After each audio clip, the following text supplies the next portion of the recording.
पेश खिदमत है कहानी अंबरनाक मारिया के किस नंबर 93 खतरनाक चट्टानें। उमर की लड़की नाजिमा फातिमा एक नाजुक सी लड़की थी। जालिम इब्ने फरोज का कूड़ा खाकर नीम जान सी होकर पलंग पर गिर पड़ी। इब्ने फरोज उस पर बरस पड़ा, उसे बुरा भला कहने लगा। बार बार यही कहता कि मैंने तुम्हारे बाप से बदला ले लिया है, अब तुमको सारी जिंदगी मेरे इस कैद खाने में मेरी बीवी बनकर रहना होगा। देखूंगा कि कौन तुम्हें यहाँ आकर मेरे पंजे से छुड़ाता है। इब्ने फरोज ने कमरे को बाहर से ताला लगा दिया और तीसरी मंजिल पर चला गया। उधर मारिया हवेली के बाहर किसी ऐसी शय का बंदोबस्त करने गई थी कि जिसमें वो छुपा कर और नाज़िमा को वहां से ले जाए। कहीं से उसे एक ऐसी स्याह चादर मिल गई थी। उसने सोचा कि नाज़िमा फातिमा को उस चादर में लपेट कर वो वहां से निकाल ले जाएगी। जब मारिया स्याह चादर लेकर तहखाने में आई तो क्या देखती है कि वहां नाज़िमा मौजूद ही नहीं है।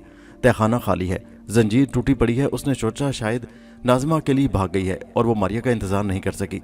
ये उसने गलती की। मारिया को ख्याल आया अगर वो पकड़ी गई तो फिर कभी यहाँ से फरार ना हो सकेगी। यही सोचती हुई मारिया तहखाने की सीढ़ियां चढ़कर ऊपर वाली मंजिल में आ गई। वो एक कमरे से गुजर रही थी कि उसे अंदर से इब्ने फरोज की आवाज़ सुनाई दी। वो किसी कनीज से कह रहा था, खबरदार, अब अगर नाज़िमा इस मकान से बाहर गई तो मैं तुम्हें कत्ल कर दूंगा। मारिया का माथा ठनका। उसका मतलब यह है कि नाज़िमा इसी मकान में है। मारिया को यह बड़ा अच्छा सुराग मिल गया था, वो तो वहां से जा रही थी। अब सवाल ये बाकी रह गया था कि नाज़िमा फातिमा को किस जगह तलाश किया जाए। मारिया ने हवेली के कमरों की तलाशी लेना शुरू कर दी। आखिर वो उस कमरे में आई जिसमें नाज़िमा नीम बेहोश पड़ी थी। उसने दरवाज़ा खोलना चाहा तो अंधेरे में उसे महसूस हुआ कि दरवाजे पर ताला लगा है। मारिया के लिए ताला खोलना कोई मुश्किल न था। उसने एक हाथ का जोर लगाकर ताला मरोड़ दिया। ताला खुलकर उसके हाथ में आ गया। उसने दरवाज़ा थोड़ा सा खोला और जल्दी से अंदर दाखिल हो गई। उसे मालूम था कि इब्ने फरोज किसी वक्त भी वहाँ आ सकता है, इसलिए उसे जो कुछ भी करना था जल्दी करना था। कमरे में एक धीमी सी शमा जल रही थी। मारिया ने देखा कि नाज़िमा एक पलंग पर पड़ी है। मारिया ने जाते ही उसे होश में लाने की तरकीबें शुरू कर दी। थोड़ी देर बाद नाज़िमा को होश आ गया। नाज़िमा, जल्दी से चादर ओढ़कर मेरे साथ आओ। नाज़िमा ने घबरा कर कहा, तुम कहाँ हो? तुम मुझे नहीं देख सकती। इस तरफ चल पड़ो, नीचे की तरफ। नाज़िमा अगरचे अधमुई हुई थी मगर उस कैदखाने से जल्दी भाग जाना चाहती थी, इसलिए वो चादर ओढ़कर बाहर निकल आई। दूसरी मंजिल की सीढ़ियाँ उतरकर वो पहली मंजिल पर आ गई। यहाँ उसने देखा कि ड्योढ़ी की तरफ जाने वाली राहदारी में एक शम्मा चल रही है और एक हबशी पहरा दे रहा है। नाज़िमा फातिमा दीवार के साथ लग गई। अब उसे ये मालूम नहीं था कि मारिया कहाँ है, क्योंकि वो उसे देख नहीं सकती थी, वो आवाज़ भी नहीं दे सकती थी। मारिया को भी उस बात का इल्म था। वो डरती थी कि कहीं नाज़िमा घबरा कर उसे आवाज़ ना दे दे। बस वो जल्दी से नाज़िमा के पास आ गई और उसके कंधे पर हाथ रखकर बोली, फिक्र ना करो, मैं तुम्हारे साथ हूँ। अब मारिया ने देखा कि हबशी बड़ा चौकस था, जाग रहा था। उसकी कमर के साथ खंजर लगा था। मारिया ने नाज़िमा के कान में कहा, तुम इसी जगह खड़ी रहो, मैं इस हबशी की खबर लेती हूँ। मारिया आगे बढ़ी। हबशी राहदारी में एक पत्थर के बेंच पर बैठा था। अचानक उसे महसूस हुआ कि कोई उसके पास खड़ा है। उसने किसी के सांस लेने और कदमों की चाप की आवाज़ सुनी थी। वो उठकर खड़ा हो गया, फिर सोचने लगा कि भला कौन हो सकता है, वहां तो कोई भी नहीं था। वो अपने वहम पर हंस पड़ा, लेकिन ये उसका वहम नहीं था। मारिया उसके करीब ही खड़ी थी। अब मारिया का हमला करने का वक्त आ गया था। हबशी अपने ध्यान में बैठा था कि अचानक किसी ने उसकी गर्दन पर जोरदार हाथ मारा। हाथ में इतनी ताकत थी कि वो बौखला गया। अभी वो संभल कर कमर से खंजर निकाल ही रहा था कि मारिया ने दूसरा हाथ मार दिया। हबशी लड़खड़ा कर गिरा और बेहोश हो गया। मारिया ने सरगोशी में नाज़िमा को आवाज़ दी, जल्दी करो, ड्योढ़ी के दरवाजे की तरफ बढ़ो। नाज़िमा ड्योढ़ी के दरवाजे की तरफ आ गई, मगर दरवाजे पर आकर उन्होंने देखा कि एक बहुत खूंखार कुत्ता और दो हबशी नंगी तलवारें लिए पहरा दे रहे थे। कुत्ते ने गैबी औरत और नाज़िमा की मौजूदगी को महसूस कर लिया था। वो भौंकने लगा। उसे भौंकता देखकर पहरेदार हबशी चौकन्ने हो गए। यहाँ कौन हो सकता है? कोई अजनबी जरूर है, वगरना कुत्ता कभी ना भौंकता। तुम जाकर देखो, उधर हदारी में कोई चोर तो नहीं आ गया। चोर की मौत आई है जो इधर आएगा, तुम जाकर देखो तो सही। हबशी कुत्ते को साथ लेकर रहदारी की तरफ बढ़ा। मारिया के लिए ये एक नाजुक घड़ी थी। उसने नाज़िमा को पकड़कर उस आगे की तरफ घसीटना शुरू कर दिया और कान में कहा, जल्दी से पीछे चलो और किसी कमरे में छुप जाओ। नाज़िमा पीछे की तरफ भागी। सामने कोठली थी, उस कोठली में शायद पहरेदार रहता था। वो जाकर कोठली में छुप गई। मारिया उसी जगह खड़ी रही क्योंकि उसे तो कोई भी नहीं देख सकता था। अब हबशी अपने साथ कुत्ते को लेकर राहदारी में उस जगह नमदार हुआ जहाँ ताक में शम्मा जल रही थी। आगे पहरेदार बेहोश हबशी फर्श पर पड़ा था। मारिया को मालूम था कि अगर उसने अपनी बेहोश साथी को देखा तो वो एकदम से शोर मचा देगा। सारी हवेली के लोग जाग पड़ेंगे और फिर बड़ी मुश्किल पेश आएगी। मारिया लपक कर बेहोश हबशी के पास आकर खड़ी हो गई। दूसरा हबशी कुत्ते की जंजीर थामे फूंक फूंक कर कदम रखता आगे बढ़ रहा था। कुत्ता भौंक रहा था। जो ही वो बेहोश हबशी के करीब आया तो रुक गया और झुक कर अपने साथी को तकने लगा। बस यही वक्त था कि जब मारिया ने पूरी ताकत से एक हाथ हबशी की गर्दन पर मारा। वो भी अपने बेहोश साथी के ऊपर गिरा और बेसुध हो गया। कुत्ता अकेला ही भौंक रहा था। उसके मुंह गैबी मारिया की तरफ था, क्योंकि कुत्ते को मारिया की बू आ रही थी। उस कुत्ते का मुंह बंद करना बहुत जरूरी था, क्योंकि उसकी आवाज़ से ही सारे घर वाले वहां आ सकते थे। मारिया ने आगे बढ़कर कुत्ते की गर्दन को दोनों हाथों में दबोच लिया और ऊपर उठा लिया। कुत्ते का गला बंद होता गया और फिर मारिया ने 2-3 जोरदार झटके दिए और उसके हाथों में मुर्दा होकर नीचे गिर पड़ा। इस काम से फारिग होकर मारिया कोठरी की तरफ भागी। उसने नाज़िमा को देखा, वो कोने में खड़ी थी और खौफ से कांप रही थी। अभी बाहर मत निकलना नाज़िमा, अभी एक पहरेदार हबशी बाकी है। मारिया तेजी से कोठरी से बाहर निकली और ड्योढ़ी में आ गई। दूसरा हबशी वहां खड़ा उस तरफ देख रहा था जिधर उसका साथी कुत्ता लेकर गया था। अब कुत्ते की आवाज़ भी नहीं आ रही थी। वो आगे बढ़ा, उसने अपने साथी को आवाज़ देकर पुकारा, कोई जवाब ना आया। इतने में ऊपर वाली मंजिल में एक शोर समझ गया। गुलामों और कनीज़ों की आवाज़ें आने लगी। फिर इब्ने फ़िरोज़ की आवाज़ गूंजी, दरवाज़ा बंद कर दो, खबरदार कोई बाहर न निकलने पाए। यह सुनकर बाकी बचा हुआ पहरेदार हबशी होशियार हो गया। उसने वहीं से बुलंद आवाज़ में कहा, आका दरवाज़ा बंद है। फिर वो भागकर दरवाजे पर खड़ा हो गया। इतने में इब्ने फ़िरोज़ दूसरे नौकरों के साथ नीचे आ गया। शम्मा जला दी गई, रोशनी हो गई। वो घबराया हुआ और परेशान था। उसने कहा, दूसरे पहरेदार कहाँ मर गए? नाज़िमा गायब है, देखो दूसरे लोग कहाँ हैं? बहुत जल्द उन्होंने दोनों बेहोश हबशी पहरेदारों और मरे हुए कुत्ते को बरामदे में पड़ा देख लिया। वहां भी रोशनी कर दी गई। अब वहां हर शय साफ नजर आ रही थी। हबशियों को होश में लाया गया। उन्होंने गर्दन सहलाते हुए बताया कि किसी ने जोर से उनकी गर्दनों पर मुक्का मारा था। कुत्ता मर चुका था। इब्ने फ़िरोज़ ने कहा, यह कैसे हो सकता है कि एक नाजुक लड़की के मुक्का मारने से हट्टा कट्टा हबशी बेहोश हो जाए और कुत्ता मर जाए? ज़रूर इसके साथ कोई दूसरा आदमी भी है। उसने हुक्म दिया कि हवेली के सारे कमरों की तलाशी ली जाए। एकदम से सारे मुलाजिम और कनीज़ें कमरों की तलाशी लेने लगे। इब्ने फ़िरोज़ खुद हवेली के बंद दरवाजे के आगे हबशी गुलाम के साथ खड़ा था। घर में हर तरफ रोशनियां कर दी गई। मारिया लपक कर उस कमरे में आ गई थी जहां नाज़िमा स्याह चादर में लिपटी कोने में एक संदूक के पीछे दुबकी बैठी थी। नाज़िमा घबराई हुई थी। मारिया ने सरगोशी में कहा, खबरदार किसी कीमत पर आवाज़ मत निकालना, मैं सारा काम संभाल लूंगी, तुम खामोश बैठी रहो। इतने में गुलाम उस कोठरी में भी आ गया। उसके हाथ में शम्मा थी। उसने नाज़िमा को तलाश करना शुरू कर दिया। वो उस संदूक की तरफ बढ़ा जिसके पीछे नाज़िमा छुपी हुई थी। उसी वक्त मारिया ने गुलाम की गर्दन पर दोनों हाथ मार दिए। ज़रब इस कदर शदीद थी कि गुलाम के मुंह से आवाज़ तक न निकल सकी और वह बेहोश होकर गिर पड़ा। शम्मा उसके हाथ से गिर कर बुझ गई। मारिया ने नाज़िमा से कहा, तुम इसी जगह छुपी रहो, मैं अभी आती हूँ। खबरदार यहाँ से हिलने की हरगिज़ कोशिश ना करना, नहीं तो सारा बना बनाया काम बिगड़ जाएगा। नाज़िमा का दिल ज़ोर ज़ोर से धड़क रहा था। उसने कांपती आवाज़ में कहा, मैं कहीं नहीं जाऊँगी। मारिया उसकी तरफ से मुतमईन होकर कोठरी से बाहर आ गई। फिर वो सीढ़ी चढ़कर ऊपर वाली मंजिल में आई और बालकनी में खड़ी होकर नीचे आवाज़ दी, नाज़िमा ऊपर है, जल्दी से ऊपर आ जाओ मेरे आका। इब्ने फ़िरोज़ ने समझा कि कोई कुनीज़ ऊपर से बोली है। वो मुस्कुराया, कमबख्त भाग कर कहाँ जा सकती है, और मूँछों पर हाथ फेरता ऊपर जाने के लिए सीढ़ियाँ चढ़ने लगा। मारिया बड़ी तेज़ी से नीचे उतरने लगी। इब्ने फ़िरोज़ ऊपर जा रहा था, मारिया नीचे उतर रही थी। इब्ने फ़िरोज़ ने महसूस किया कि कोई सीढ़ियाँ उतर रहा है। उसने रुक कर ऊपर सीढ़ियों में देखा। रोशनी में उसे सीढ़ियाँ खाली नजर आईं। यहाँ तो कोई भी नहीं है। मारिया उसके करीब से होकर नीचे उतर गई। इब्ने फ़िरोज़ को नीचे उतरने की आवाज़ साफ आई। वो पीछे को मुड़ा। उसने देखा कि नीचे की सीढ़ियाँ भी खाली थीं। उसे कभी गुमान में भी नहीं हो सकता था कि कोई ऐसी औरत सीढ़ियाँ उतर रही है जो नजर नहीं आ रही। वो ऊपर चढ़ गया। इस दौरान में मारिया भागकर नाज़िमा के पास पहुंच चुकी थी। जल्दी से बाहर निकलो, राहदारी में खड़ी हो जाओ, मेरी सीटी की आवाज़ पर फौरन दरवाजे की तरफ लपकना। मारिया कोठरी से निकलकर हवेली के बड़े दरवाजे पर आई जहां अभी तक वो हबशी खंजर लिए पहरा दे रहा था। वक्त बहुत कम था। मारिया उसके पास आकर उसके पीछे खड़ी हो गई। उस हबशी ने भी अपने करीब किसी इंसान के सांस लेने की आवाज़ सुनी। उसने पलट कर देखा, कौन है? फिर फौरन ही अपनी हिमाकत पर हंस पड़ा, क्योंकि शम्मा की रोशनी में वहां कोई दूसरा नजर नहीं आ रहा था। उसी वक्त मारिया ने पूरी ताकत से एक हाथ हबशी की गर्दन पर मार दिया। धप की आवाज़ के साथ ही हबशी के हलक से एक मामूली सी आवाज़ निकली और वो औंधे मुंह गिर पड़ा। मारिया ने झुक कर देखा, हबशी बेहोश हो चुका था। मारिया ने उसकी जेब से ताले की चाबी निकाली और बड़ा कुफल खोल दिया। फिर उसने सीटी बजाई। नाज़िमा दीवार के साथ लगी उसी सीटी का इंतजार कर रही थी। वो दरवाजे की तरफ लपकी। दरवाज़ा आधा खुला था। वो तेज़ी से दरवाजे से बाहर निकल गई।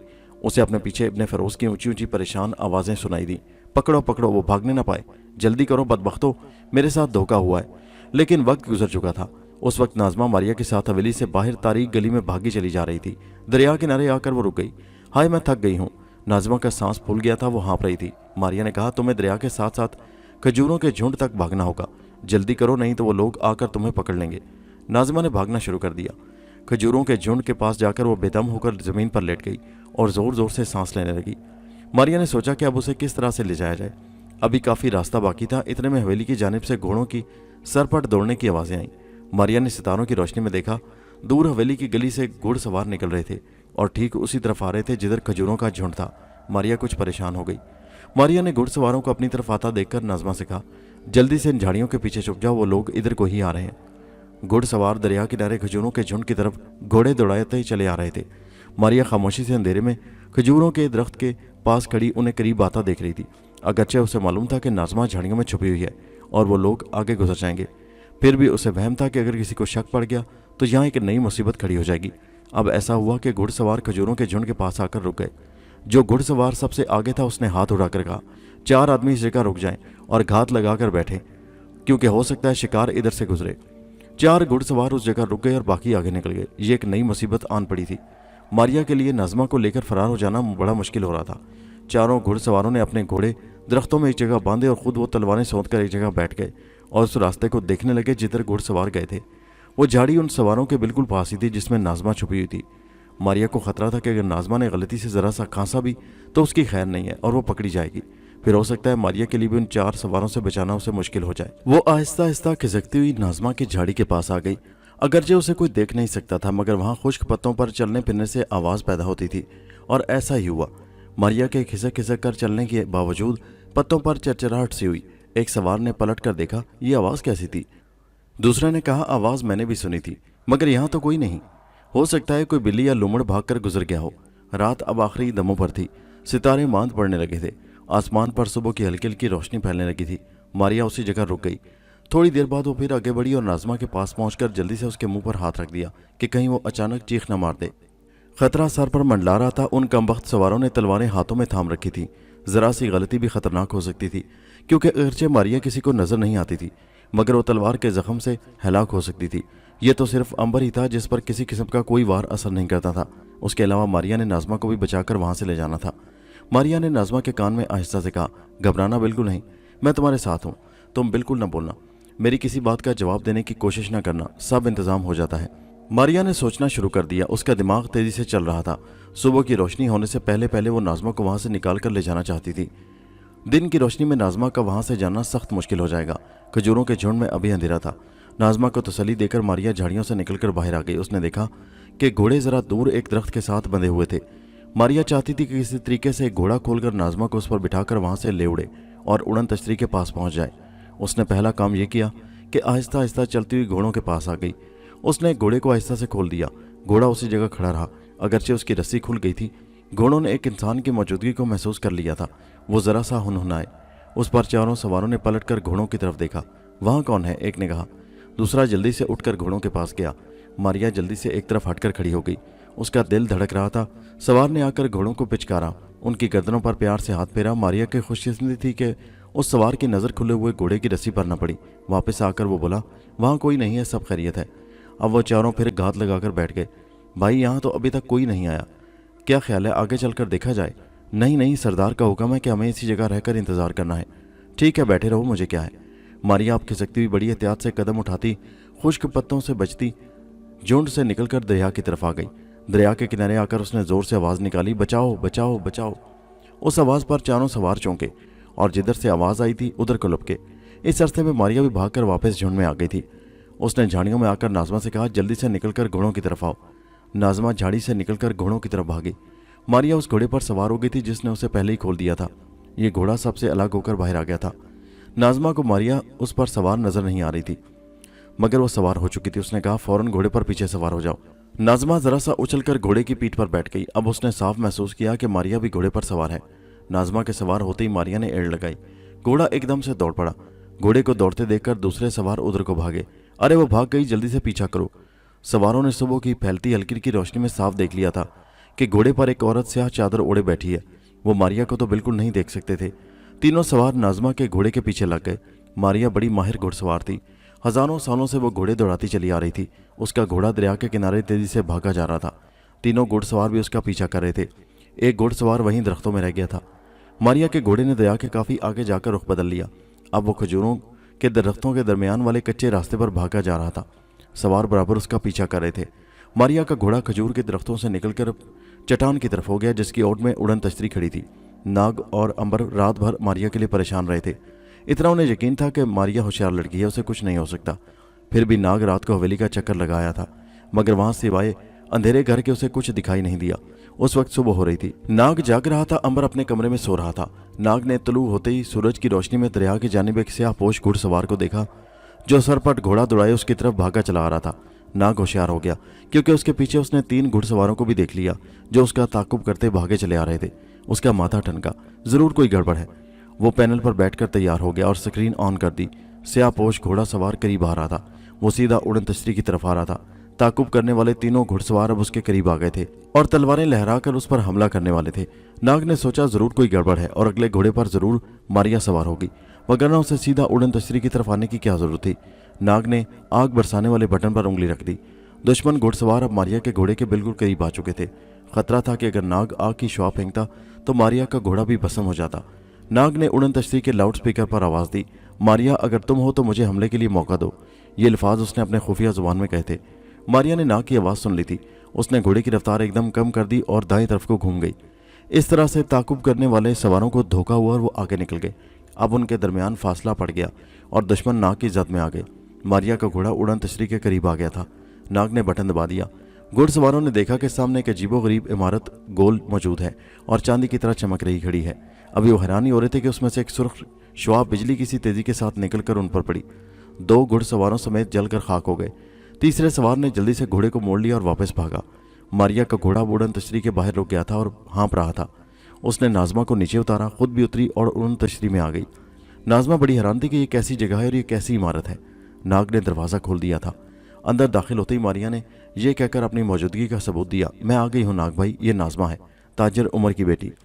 नाग ने उड़न तश्तरी की खिड़की में से बाहर झांकते हुए कहा, यह तो आ गई है, मगर एक घुड़सवार ने उड़न तश्तरी देख ली है, वो वापस चला गया है। इतने में अंबर भी जाग पड़ा, वो भी बाहर तकने लगा। मारिया ने सारी रात की कहानी उन्हें बयान की। नाजमा को उन्होंने बड़े आराम से एक कमरे में ले जाकर बिठा दिया। मारिया ने देखा कि नाजमा ताज्जुब से उड़न तश्तरी की छत, दीवारों, रोशनी और मशीनों को देख रही है। बहन मारिया, ये कौन सी जगह है? मारिया ने मुस्कुराकर कहा, इसे तुम नहीं समझ सकोगी, बहरहाल ये हमारा घर है।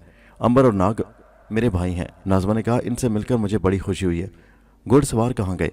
मारिया बोली, 2 जलकर भस्म हो गए, एक भाग गया है। नाजमा ने डर कर कहा, वो तो जाकर खबर कर देगा, अब हमारी खैर नहीं, इब्ने फिरोज के आदमी हमारे मकान पर हमला कर देंगे। मारिया मुस्कुराई, फिक्र न करो, अगर वो आए तो यहाँ से जिंदा वापस न जा सकेंगे। फिर मारिया ने नाजमा का मुंह हाथ धुलाया, उसे नाश्ता करवाया और उड़न तश्तरी की सैर कराई। यानी उड़कर सैर नहीं कराई, बल्कि उसे अंदर के सारे कमरे और मशीनें दिखाईं। नाजमा हैरानी से एक एक चीज़ को देख रही थी। इसका नाम क्या है मारिया? ये मकान तुमने कब बनवाया? मारिया ने हंसकर कहा, यह मकान हमने बनवाया नहीं, बल्कि इसे दूर देश से उड़ा कर लाए हैं। तो क्या ये उड़ता है? क्या ये उड़न खटोला है? हाँ, ये उड़न खटोला है, ये हवा में उड़ता है। क्या तुम इसकी सैर करोगी? नाजमा ने खौफ से मुंह पर हाथ रखकर कहा, नहीं नहीं, मैं आसमान पर नहीं उड़ना चाहती, मुझे तुम मेरे बाप के पास पहुंचा दो। अंबर ने नाजमा के सर पर हाथ फेर कर कहा, हम पर भरोसा करो बहन, हम तुम्हारे भाई बहन हैं, बहुत जल्द तुम्हें तुम्हारे बाप के पास पहुंचा दिया जाएगा। उधर जो घुड़सवार बच गया था, उसने खजूरों के झुंड से अपने साथी को लिया और भागम भाग सीधा इब्ने फिरोज के पास पहुंचा और जाकर सारी कहानी बयान कर दी। इब्ने फिरोज को यकीन नहीं आ रहा था। उसने 10-12 घुड़सवार गुलाम साथ लिए और भागता हुआ उड़न तश्तरी वाली जगह पर आ गया, मगर वहां कुछ भी नहीं था। तुम लोग झूठ बोलते हो, यहाँ तो कुछ भी नहीं, घुड़सवार ने कहा। मुझसे चाहे जिसकी कसम ले लें आका, इसी जगह एक सफ़ेद चमकती गोल गोल शय खड़ी थी, उसके अंदर से एक सुर्ख रोशनी निकलकर हम पर गिरी थी, जिसकी जद में आकर मेरे साथी मारे गए। ये देखें, ये ज़मीन यहाँ से काली स्याह है, ये उन घुड़सवारों की लाशों के निशान हैं। इब्ने फिरोज ने देखा कि रेत पर एक जगह स्याह जला हुआ निशान था, जैसे कोई शय वहाँ जलकर भस्म हो गई हो। उड़न तश्तरी की आग ने घोड़ों सवारों की हड्डियाँ तक नहीं छोड़ी थी, सारी जलकर राख हो गई थी। बहरहाल उसे यकीन आ गया कि ऐसा ज़रूर हुआ होगा, मगर सवाल यह था कि उड़न तश्तरी कहाँ चली गई। लेकिन हमला करने वाले कहाँ हैं? खुदा जाने कहाँ भाग गए हैं। इब्ने फिरोज ने कहा, अब तुम्हारा ये फ़र्ज़ है कि शाम होने से पहले पहले उन लोगों को तलाश करो जिन्होंने मेरे 2 बेहतरीन घुड़सवारों को हिलाक कर दिया है। जो हुक्म मेरे आका, अभी जाओ, दूर हो जाओ मेरी नज़रों से। वो घुड़सवार चला गया। इब्ने फिरोज भी अपने साथियों के हमरा वहाँ से वापस हुआ। असल में नाग और अंबर इस खतरे के पेश नज़र के लोगों को उड़न तश्तरी की खबर हो जाएगी, वहाँ से उड़न तश्तरी को किसी दूसरी जगह उड़ाकर ले गए थे। ये काम उन्होंने ज़मीन से थोड़ी ऊपर उड़कर किया था, ताकि ज़्यादा ऊपर जाने से शहर के लोगों को खबर ना हो जाए। उन्होंने उड़न तश्तरी को एक वीरान सी जगह पर दरिया की दूसरी जानिब सहरा में ले जाकर खड़ा कर दिया। यहाँ एक पुरानी इमारत के खंडर थे। उस इमारत के पहलू में उड़न तश्तरी रुक गई। अंबर ने कहा, मेरा ख्याल है हमें अब नाजमा को उसके बाप के यहाँ छोड़ कर आना चाहिए। नाग बोला, इससे कोई फ़ायदा नहीं होगा, वो मकार इब्ने फिरोज दोबारा अपने साथियों की मदद से उसे अगवा कर लेगा, फिर इस लड़की का क्या करें? मारिया बोली, मेरा ख्याल है कि हम इसके बाप को यहाँ बुलवा लेते हैं। अंबर बोला, इससे क्या होगा, ख्वाह वो यहाँ आकर परेशान होगा, आखिर वो यहाँ रह तो नहीं सकता, नाजमा को ले जाएगा और ख़तरा भी उसके सर पर मंडलाता रहेगा। नाग ने कहा, तो फिर इसका एक इलाज है कि इब्ने फिरोज को यहाँ बुलवा कर कैद कर लिया जाए और नाजमा को उसके बाप के हवाले कर दिया जाए, ताकि वो बाकी ज़िंदगी इस सुकून से बसर कर सके। इब्ने फिरोज को कैद करके हम उसका अचार डालेंगे? अंबर ने पूछा।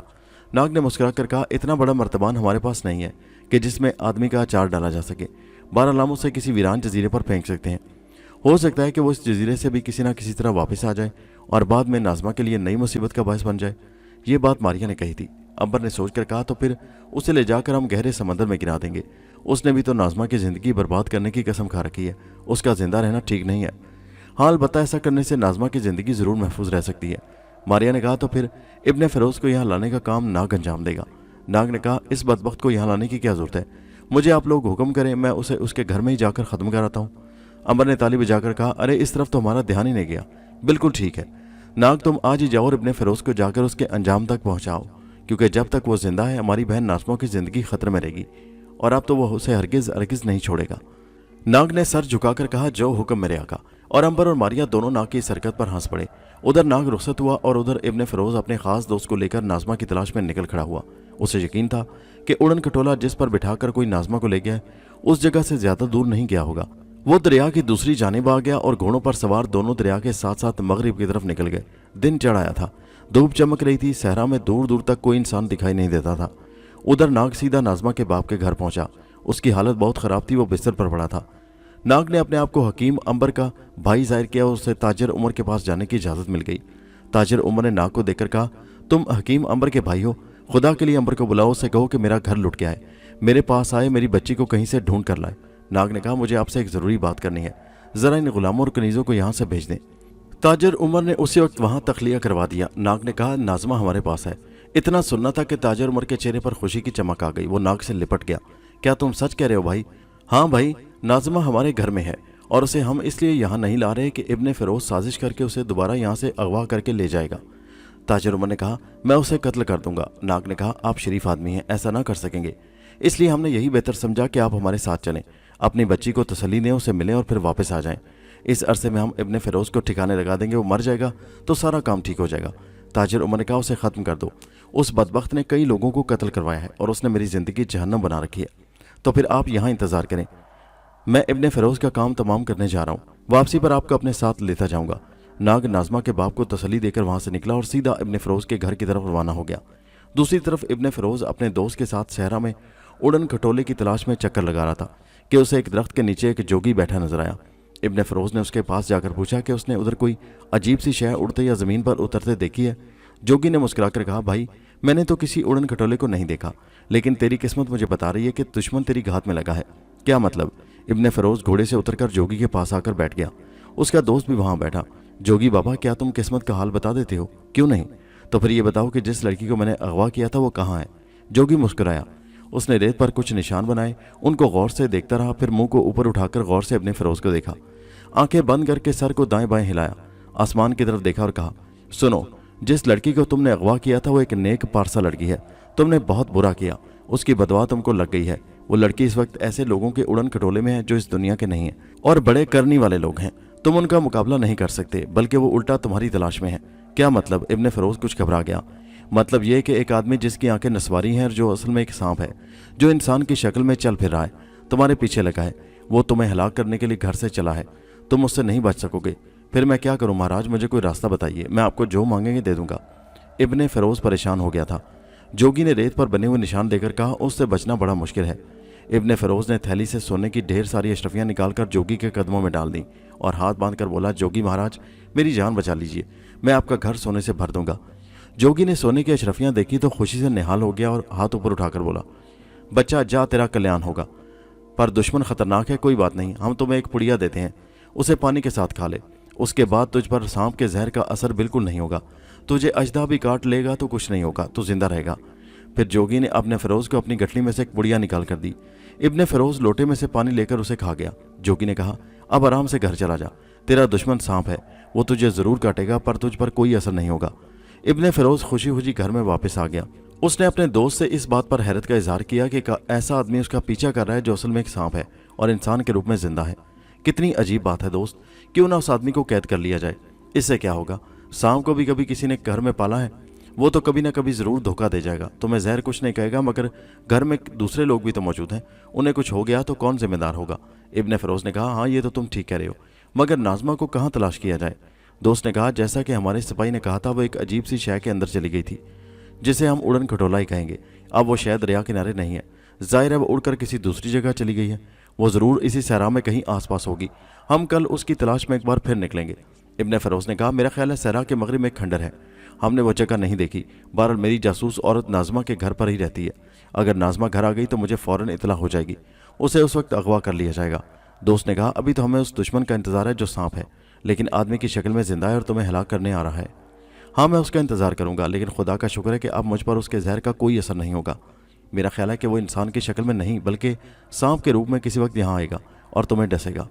हाँ, मगर मुझे क्या परवाह है। अब शाम को इब्ने फ़िरोज़ की जासूसा ने आकर इतला दी कि नाज़मा अभी तक घर वापस नहीं आई, मगर उसका बाप बड़ा खुश है। ऐसा लगता है कि जैसे उससे उसकी बच्ची मिल गई है। इब्ने फ़िरोज़ समझ गया कि नाज़मा के बाप को उन लोगों ने यह खुशखबरी सुना दी होगी कि नाज़मा जिंदा है और उनके उड़न खटोले में है। कहने लगा, ठीक है, तुम जाओ, नज़र रखो, नाज़मा जैसे ही घर आई मुझे इतला कर देना। कनीज़ जासूसा चली गई। नाग ने दोपहर के बाद भी इब्ने फ़िरोज़ के घर का चक्कर लगाया। उसे यही इतला मिली कि वो भी नहीं आया। शाम को नाग फिर आया तो मालूम हुआ कि वो वापस घर आ गया है। उसने अपने आप को यमन का एक नजूमी जाहिर किया और इब्ने फ़िरोज़ से मुलाकात की। इब्ने फ़िरोज़ ने नाग की आंखों में गौर से देखा। वो जोगी के बताने के मुताबिक नस्वारी थी और नाग पलक नहीं झपकता था। उसका साफ मतलब यही था कि वो सांप है। इब्ने फ़िरोज़ समझ गया कि उसका दुश्मन उसके घर में आ गया है। उसने सोचा कि क्यों ना उसे ख़त्म कर दे, इससे पहले कि वो सांप बनकर उसे काटे, वो उसका खात्मा कर दे। ये सोचकर इब्ने फ़िरोज़ ने नाग की बड़ी आवभगत की और कहा, नजूमी साहब, आपका नाम क्या है? आपसे मिलकर मुझे बड़ी खुशी हुई है। नाग ने कहा, मेरा नाम तलाल है। इब्ने फ़िरोज़ बोला, ये मेरी खुशकिस्मती है तलाल साहब कि आप मेरे गरीब खाने पर तशरीफ़ लाए हैं। आप आज की रात मेरे गरीब खाने पर ही आराम फरमाएं।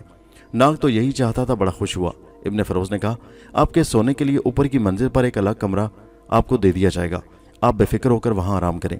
रात का खाना खाने के बाद इब्ने फ़िरोज़ ने यूं ही नाग से कहा, आप नजूमी हैं तो मेरी किस्मत का हाल बताएं कि मेरा मुस्तकबिल कैसा है। नाग ने उसका हाथ देकर कहा, आपकी किस्मत बड़ी अच्छी है, ऐसा लगता है कि आपको किसी की तलाश है। इब्ने फ़िरोज़ दिल में हंसा कि इस शख्स को ये सारी बातें पहले से ही मालूम है। कहने लगा, क्या वो मुझे मिल जाएगा जिसकी मुझे तलाश है? ज़रूर मिल जाएगा, ज़रूर मिल जाएगा। इब्ने फ़िरोज़ मुस्कुराया। अच्छा, तो अब आप आराम करें, कल सुबह दोबारा बातें होंगी। नाग को गुलाम उसके कमरे में ऊपर वाली मंजिल में ले गया। यह एक छोटा सा कमरा था, खिड़की के साथ बिस्तर लगा था, मगर खिड़की बंद थी। नाग ने गुलाम से कहा, यह खिड़की खोल दो, मैं ताज़ा हवा में सोने का आदी हूँ। गुलाम को सख्ती से हुक्म था कि खिड़की नहीं खोली जाएगी। उसने अदब से कहा, जनाब अली, यह खिड़की को देर से बंद है, कभी नहीं खोली गई। नाग ने कहा, मगर आज इसे खोल दो। गुलाम ने झुक कर कहा, हुजूर, मेरे आका का हुक्म है कि खिड़की नहीं खोली जाएगी। ये बात है तो फिर रहने दो, अब तुम जाओ, मैं आराम करूंगा, खुदा हाफिज। गुलाम चला गया तो नाग को कुछ शक हुआ। उसने खिड़की को देखा, उस पर ताला लगा हुआ था और मेखों से एक लकड़ी इस तरह से ठोंक दी गई थी कि ताला खुल भी जाए तो खिड़की नहीं खुल सकती थी। उस कमरे में सिवाय उस खिड़की के बाहर जाने का कोई और रास्ता नहीं था, रोशनदान भी नहीं था। नाग ने खतरे की बू सूंघी, कहीं ऐसा तो नहीं है कि इस शख्स को मेरे दिल का हाल मालूम हो गया है और आप ये मुझे हलाक करने की तरकीब कर रहे हैं। नाग होशियार हो गया। वो बिस्तर पर लेटकर छत को घूरने लगा और सोचने लगा। उसे आज की रात सोना नहीं था। अगर सो गया तो हो सकता है कि इब्ने फ़िरोज़ का हमला कामयाब हो जाए। नाग आधी रात तक जागता रहा।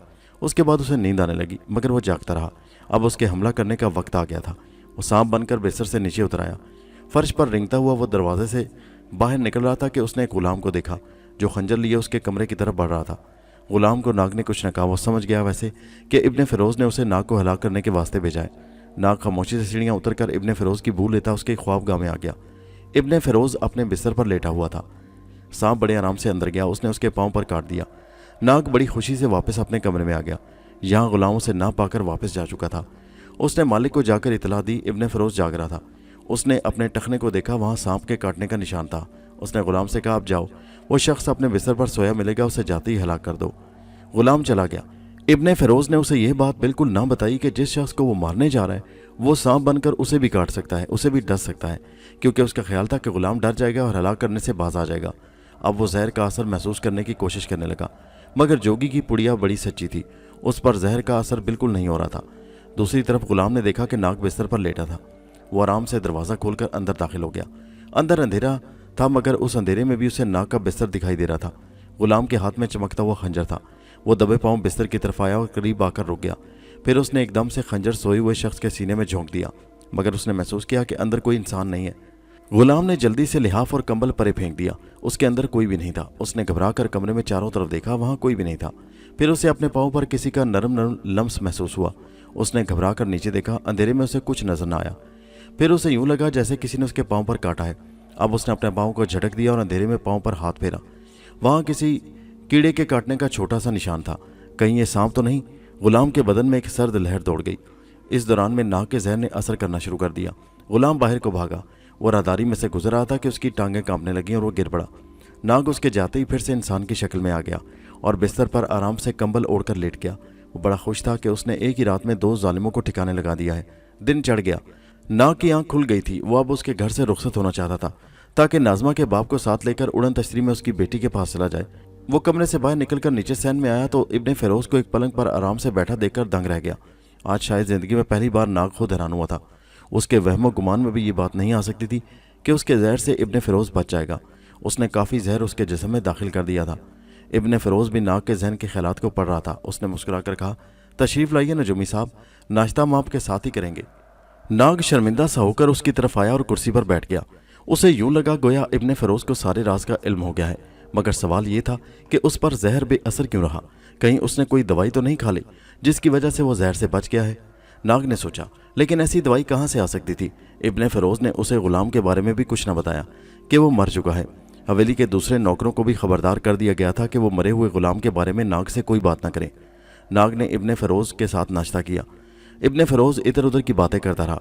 फिर उसने नाग से कहा, मेरे आबाओ-अजदाद ईरान से आकर यहाँ आबाद हो गए थे। वो बड़े माहिर जंगबाज थे और उन्होंने बेहतरीन असलहा जमा कर रखा था। अगरचे मैंने तिजारत का काम शुरू कर दिया और सिपागरी को खैरबाद कहा, पर मेरे पास आज भी अपने बाप दादा के वक्त की बेहतरीन तलवारें, ढालें और नेज़े मौजूद हैं। उन तलवारों खंजरों के दस्ते हाथी दांत के हैं जिन पर बड़े कीमती हीरे मोती जड़े हैं। मैं सिवाय अपने बेहतरीन दोस्तों के और किसी को कभी अपना अजायब खाना नहीं दिखाता। अगर तुम चाहो तो मैं तुम्हें ये अजायब घर दिखा सकता हूँ। ना कुछ और सोच रहा था। वो किसी फैसले पर नहीं पहुँच सका था कि इब्ने फिरोज असल में कौन है। कहीं ये कोई ज़बरदस्त जादूगर तो नहीं, कहीं इसके पास जादू की कोई ऐसी ताकत तो नहीं कि जिसकी वजह से इस पर जहर का कोई असर नहीं हुआ। वो यूं ही दिमाग को ताज़ा करने के लिए इब्ने फिरोज के साथ उसका अजायब खाना देखने चला गया।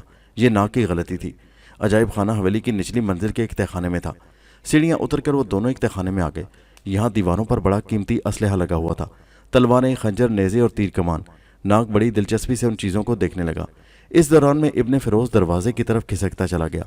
नाग को कोई खबर न हुई। खबर उसे उस वक्त हुई जब लोहे का बड़ा मजबूत दरवाज़ा खड़ाक से बंद हो गया और बाहर से ताला लगाने की आवाज़ आई। उसने जल्दी से पलटकर पीछे देखा, दरवाज़ा बंद हो चुका था। वो कैद कर दिया गया था। उस तहखाने में कोई खिड़की या रोशनदान तक नहीं था। अब नाग परेशान हो गया। उसे ख्याल आया कि उसने तहखाने के अजायब घर में आकर सख्त गलती की है, मगर अब पछतावे क्या होत जब चिड़ियाँ चुग गईं खेत। वक्त गुजर चुका था। दूसरी तरफ से इब्ने फिरोज की धीमी सी आवाज़ आई, नाग, मुझे मालूम है कि तुम एक सांप और इंसान की शक्ल में जिंदा हो। अब तुम सारी ज़िंदगी इस कैद खाने में रहोगे और अगर तुम्हें इतनी ताकत ना हुई तो इसी जगह सिसक सिसक कर दम तोड़ दोगे। बहरहाल अब तुम यहाँ से निकल न सकोगे। तुम मुझे मारने आए थे और मैंने तुम्हें कैद कर लिया। मैं तुमसे ज़्यादा ताकतवर हूँ। अब नाजमा को मुझसे कोई नहीं छीन सकता। इब्ने फिरोज कहका लगाकर गायब हो गया। उसकी आवाज़ गुम हो गई। अब इस सर्द वीरान तहखाने में नाग अकेला रह गया था। वहाँ सिवाय तलवारों, खंजरों और नेज़ों के और कुछ नहीं था। एक तरफ पुराना सा पलंग पड़ा था। नाग उस पर बैठ के और गौर करने लगा कि वो यहाँ से किस तरह बाहर जा सकता है। दरवाज़ा बड़ा मजबूत था। लोहे की काफ़ी मोटी चादर थी जो अगर वो हाथी बनकर उसे टक्कर मारता तो वो नहीं टूट सकती थी। नाग ने उसी वक्त हाथी का रूप बदल लिया और पूरी ताकत से दरवाजे को टक्कर मारी, मगर दरवाजे पर कोई असर न हुआ। शायद ये दरवाज़ा दीवारों के पत्थरों में बड़ी मजबूती से फंसा दिया गया था। नाग फिर से इंसान के रूप में आ गया। अब उसने बारीक सांप बनकर सारे कमरे में घूम फिर कर देखा कि शायद कहीं से कोई छोटी सी दर्ज या कोई सुराख ही मिल जाए जिसमें से वो निकलकर बाहर चला जाए, मगर दीवारों के पत्थर बड़े ज़बरदस्त मसाले के साथ एक दूसरे से जोड़े गए थे। किसी जगह मामूली सी भी दर्ज नहीं थी। लोहे का दरवाज़ा भी दीवारों में इस तरह से फंसा हुआ था कि किसी दर्ज या सुराख का सवाल ही पैदा नहीं होता था। नाग नाउमीद नहीं हुआ था, मगर वो परेशान ज़रूर हो गया था। उधर जब काफ़ी दिन निकल आया और नाग वापस उड़न तश्तरी में ना पहुंचा तो अंबर और मारिया को फिक्र हुई, आखिर नाग क्यों वापस नहीं आया, कहाँ चला गया। अंबर ने कुछ तशवीश से कहा, कहीं उसे कोई हादसा तो नहीं पेश आ गया। मारिया ने कहा, ऐसा कभी हुआ नहीं, फिर आज क्यों कर हो सकता है। हादसा तो किसी भी वक्त पेश आ सकता है मारिया, क्या खबर वहाँ उस पर किसी ने जादू कर दिया हो। तुम्हें शायद मालूम नहीं कि इस इलाके में जादूगरी किसी ज़माने में अपने अरूज पर पहुंची हुई थी।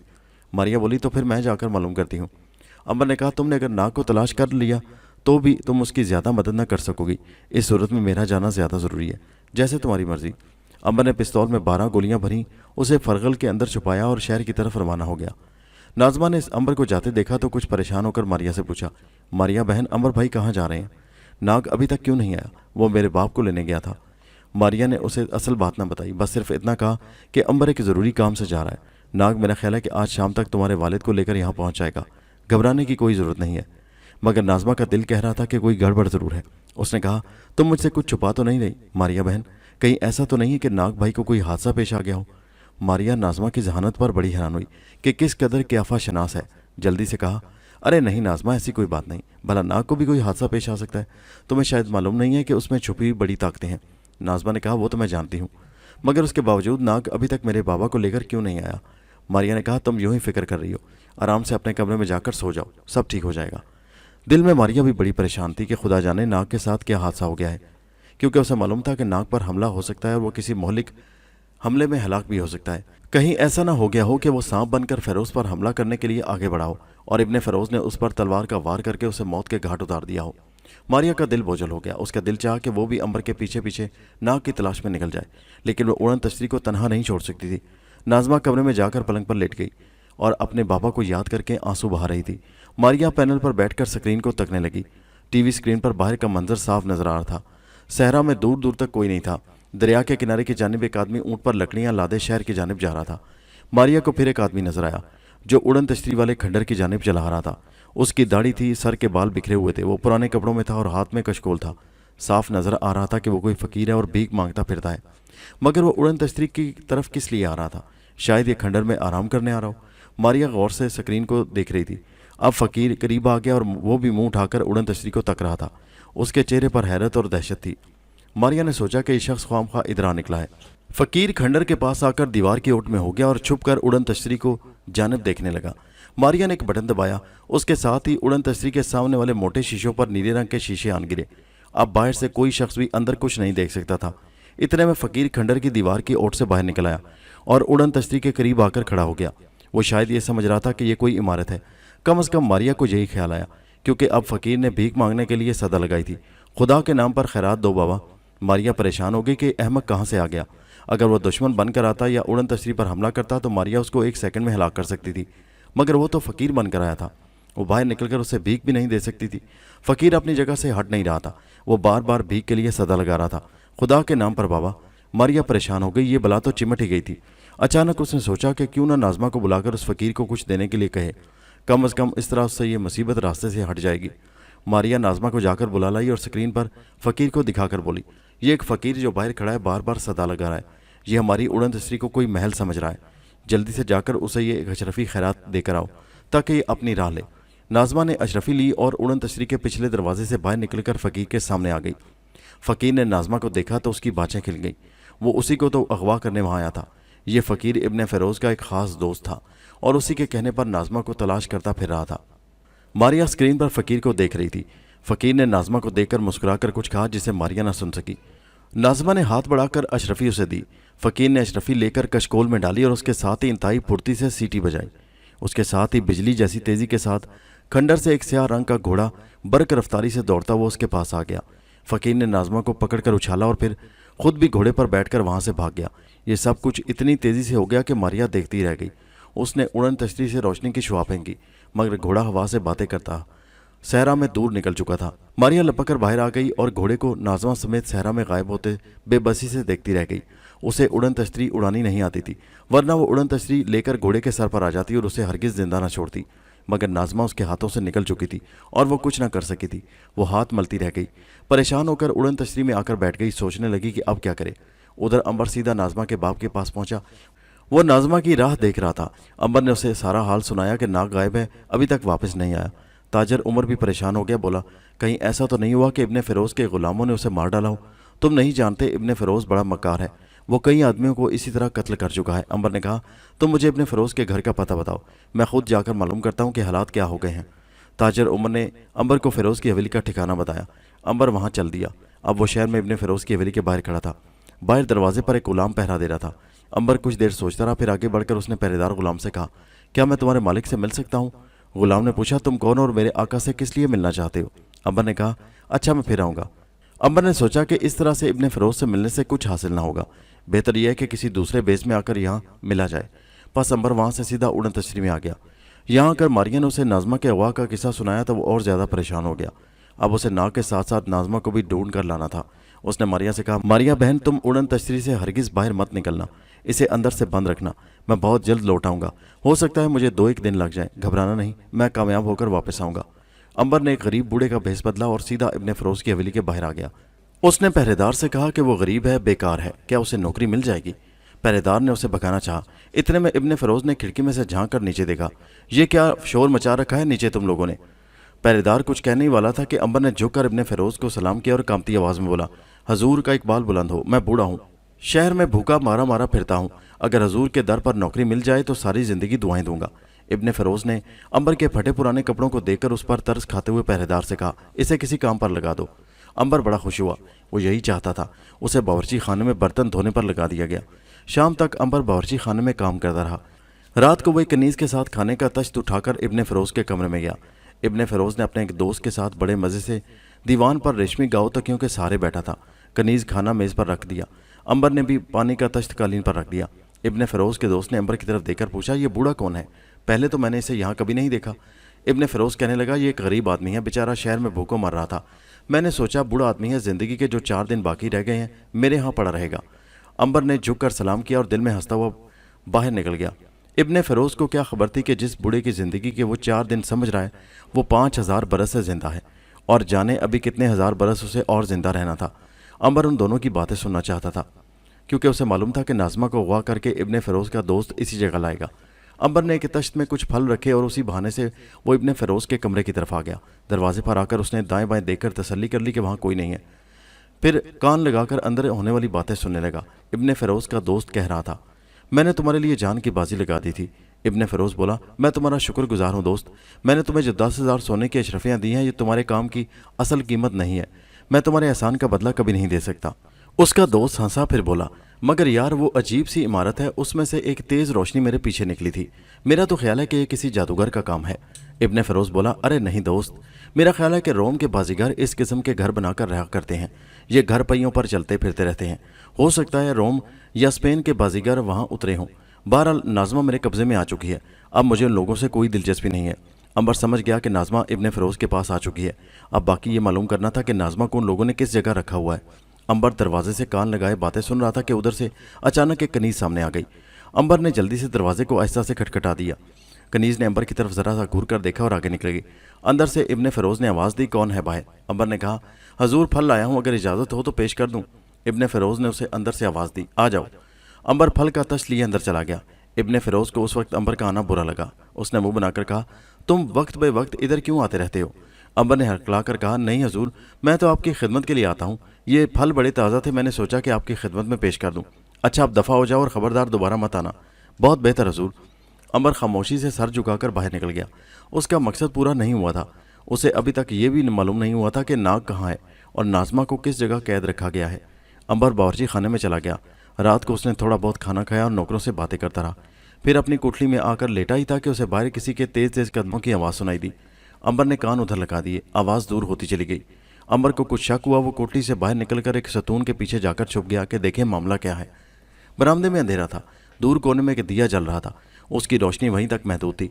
इतने में एक कनीज तश्त लिए कमरे से निकली और ड्योड़ी में आकर एक आदमी से बातें करने लगी। ड्योड़ी में शमा की हल्की हल्की रोशनी में अंबर ने देखा कि वो इब्ने फरोज का वही दोस्त है जो खाने के कमरे में साथ बैठा था। अंबर सतून के साथ और पीछे लग गया। उस आदमी ने कहा, तुम्हें किसी ने देखा तो नहीं? कनीज ने कहा, जी नहीं हजूर। ध्यान से जाना, जाओ अब। कनीज मकान से निकल गई। वो आदमी ऊपर चला गया। अंबर तेजी के साथ सतून के अकुब से निकला और गली में आकर उसने कुछ फासला रखकर कनीज का ताकुब करना शुरू कर दिया। कनीज गली में से निकलकर एक बाजार में आ गई। अभी रात का पहला हिस्सा गुजर रहा था, फिर भी बाजार में रौनक नहीं थी। लोग दुकानें बंद करके अपने अपने घरों में जा चुके थे। बाजार के लैंप धीमे धीमे जल रहे थे। अंबर बराबर कनीज का पीछा कर रहा था। अब वो शहर के दरवाजे की तरफ आ गई। दरवाज़ा खुला था। यहाँ से निकली तो दरिया के साथ साथ चलने लगी। फिर एक चारदीवारी के दरवाजे पर आकर रुक गई। उसने पलट कर देखा, कोई उसका पीछा तो नहीं कर रहा। अंबर जल्दी से परे होकर एक मकान की ओट में हो गया। कनीज उस चारदीवारी में दाखिल होकर अंधेरे में गुम हो गई। अंबर भी चारदीवारी के अंदर आ गया। आसमान पर सितारे चमक रहे थे। उनकी हल्की हल्की रोशनी में उसने देखा कि वो एक कब्रिस्तान था। पुरानी कब्रें फैली हुई थी। आगे जाकर उसे कब्रों के दरमियान एक चबूतरा नजर आया जिस पर एक गुंबद वाली कोठली बनी थी। अंबर ने कनीज को उस कोठली में दाखिल होते देखा। वो रुक गया और कनीज के बाहर आने का इंतजार करने लगा। थोड़ी देर बाद कनीज वापस आ गई। जब वो कब्रिस्तान से निकल गई तो अंबर चबूतरे पर आया। वो कोठरी में दाखिल होने लगा था कि किसी ने पूरी ताकत से खंजर उसकी पुश्त में घोंप दिया। ताकुब कर रहा था कमबख्त, अब मज़ा चख ले। अंबर गिर पड़ा। उसने ऐसे जाहिर किया जैसे वो मर गया हो। हमला करने वाला उस पर झुका, ये देखने के लिए कि वो जिंदा है या मर गया। वो खंजर कमर के साथ लटका रहा था। अंबर ने एकदम से उसे अपने ऊपर खींच लिया, फिर उसी का खंजर निकालकर उसे ख़त्म कर दिया। फिर उसकी लाश घसीट कर एक पुरानी कब्र के सुराख में डालकर ऊपर झाड़ियाँ डाल दी। अब वो कोठली में आ गया। अंदर एक दिया जल रहा था। उसकी रोशनी में अंबर ने नाज़मा को देखा कि एक चारपाई पर पड़ी है और सिसकियाँ भर रही है। खाने का तश्त पास ही ज़मीन पर पड़ा है। उसने अंबर को देखा तो खुशी से बोली, अंबर भाई तुम आ गए। अंबर ने कहा, बड़ी मुश्किल से आया हूँ, आओ मेरे साथ। बाहर हबशी तलवार लिए खड़ा है। वो अपनी कब्र में आराम की नींद सो रहा है। अंबर नाज़मा को लेकर कब्रिस्तान से निकला और दरिया किनारे आ गया। अब उसने दरिया के साथ साथ सहरा के खंडर की जानिब चलना शुरू कर दिया। थोड़ी देर बाद वो उस कच्चे रास्ते पर से गुजर रहे थे जिसके आगे जाकर खंडर के पास उनकी उड़न तश्तरी खड़ी थी। अंबर ने उड़न तश्तरी के पास जाकर खास तरीके से दरवाजे पर हाथ मारा। मारिया अंदर जाग रही थी। उसने खास आवाज़ सुनी तो जल्दी से गोल सुराख में से झांका। बाहर अंबर और नाज़मा खड़े थे। मारिया ने दरवाज़ा खोल दिया। अंबर ने नाज़मा को उसके हवाले करके कहा, इसे संभालो, मुझे अभी नाक का पता लगाना है और जल्दी वापस जाना है। खबरदार, अब हरगिज़ इस तश्तरी से बाहर निकलने की कोशिश न करना। यह कहकर अंबर बड़ी तेज़ी से बाहर निकला और वापस शहर में आ गया। यहाँ बाजार सुनसान पड़े थे। वो हवेली के पास आया तो खुशकिस्मती से वहाँ पहरेदार नहीं था।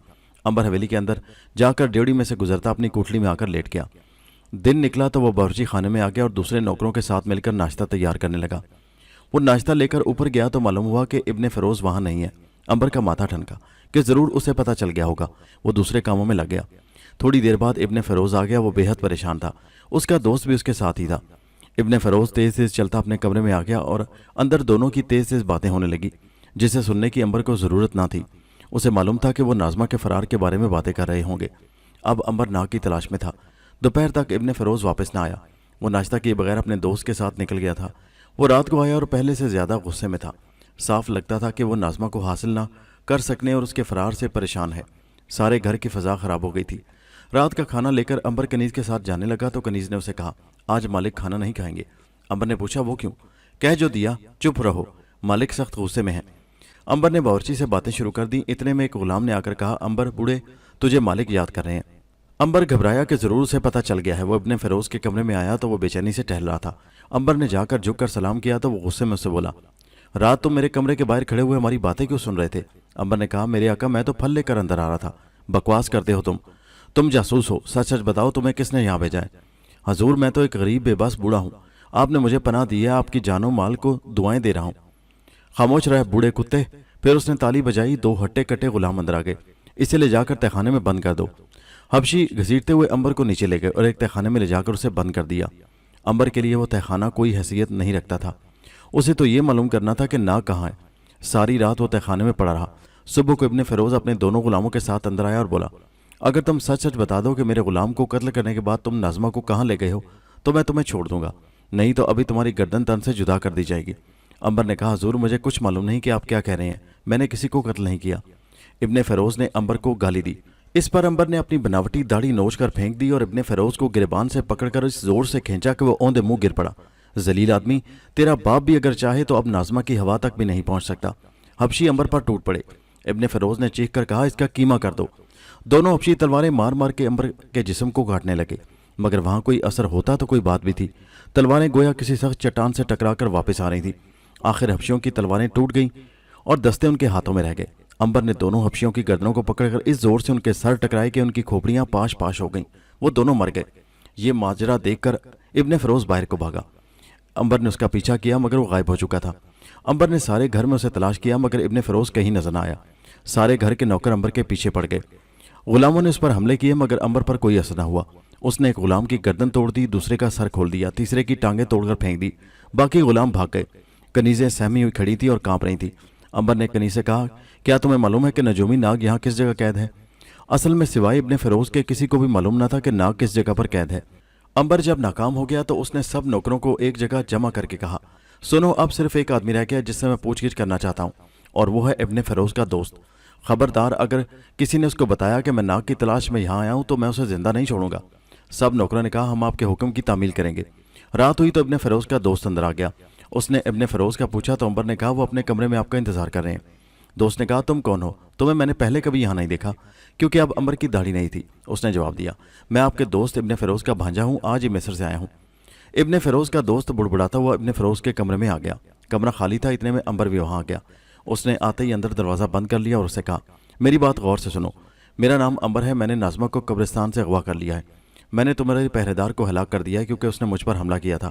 اب میں تم سے صرف یہ پوچھنا چاہتا ہوں کہ میرا دوست ناگ کہاں ہے؟ وہ شخص ایک دم آگ بھبوکا ہو کر بولا، نمک حرام، میں نے تجھے پہچان لیا، تو بوڑھے کے بھیس میں یہاں جاسوسی کرنے آیا تھا نا، میں تجھے زندہ نہیں چھوڑوں گا۔ اور اس کے ساتھ ہی اس شخص نے خنجر نکال لیا۔ انبر نہتا تھا، اس نے مسکرا کر کہا، تم اپنی موت کو بلا رہے ہو، یہ خنجر میرا کچھ نہ بگاڑ سکے گا، اسے میان میں واپس رکھ لو اور مجھے بتاؤ کہ میرا بھائی ناگ کس جگہ قید ہے۔ اس شخص نے انبر پر حملہ کر دیا اور خنجر اس کے پیٹ پر مارا۔ خنجر اچٹ کر گر پڑا۔ انبر نے اس شخص کا گلا پکڑ لیا اور 2-3 جھٹکے دے کر کہا، بول، ناگ کہاں ہے؟ وہ شخص تھر تھر کانپنے لگا۔ مجھے اپنے باپ کی قسم ہے، مجھے بالکل نہیں معلوم کہ ناگ کس جگہ قید ہے، میری جان بخش دو، میں یہاں سے چلا جاؤں گا۔ انبر نے اسے چھوڑ دیا اور اپنی کوٹلی میں آ گیا۔ اب اسے ابن فیروز کا انتظار تھا۔ رات گہری ہو گئی تھی، حویلی میں ہر طرف خاموشی چھائی تھی۔ ابن فیروز وہاں سے بھاگ کر سیدھا صحرا میں اسی جوگی کے پاس پہنچا جس نے اسے پڑیا کھلائی تھی۔ جوگی اپنی کٹیا میں بیٹھا تھا۔ ابن فیروز نے جا کر سارا حال کہہ سنایا۔ جوگی مسکرایا اور کہنے لگا، میں نے تمہیں پہلے ہی کہا تھا کہ وہ لوگ بڑے طاقتور ہیں، ان کے ساتھ لڑائی کرنے کی کوشش نہ کرنا۔ ابن فیروز گڑ گڑایا، حضور اب میرے حال پر کچھ رحم کریں، میں آپ کی خدمت کے لیے یہ 1000 اشرفیاں ساتھ لایا ہوں۔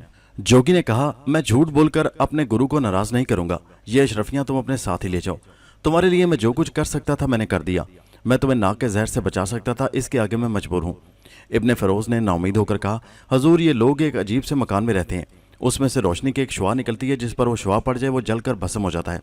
جوگی بڑے غور سے ابن فیروز کی باتیں سن رہا تھا، پھر مسکرا کر بولا، بابا یہ لوگ پرلوک سے آئے ہیں، یہ بڑے کرنی والے ہیں، ان سے لڑائی مول نہ لو، نہیں تو یہ تمہیں ایسی سزا دیں گے کہ تمہاری آنے والی نسلیں بھی اس کو فراموش نہ کر سکیں گی۔ ابن فیروز بولا، مہاراج آپ ٹھیک کہتے ہیں، مگر میں بھی ڈرنے والا نہیں ہوں، صحرا کا پانی پیا ہے میں نے بھی، میں مقابلہ کروں گا، میں اس مکان کو آگ لگا کر راکھ کر دوں گا جس میں یہ لوگ رہتے ہیں۔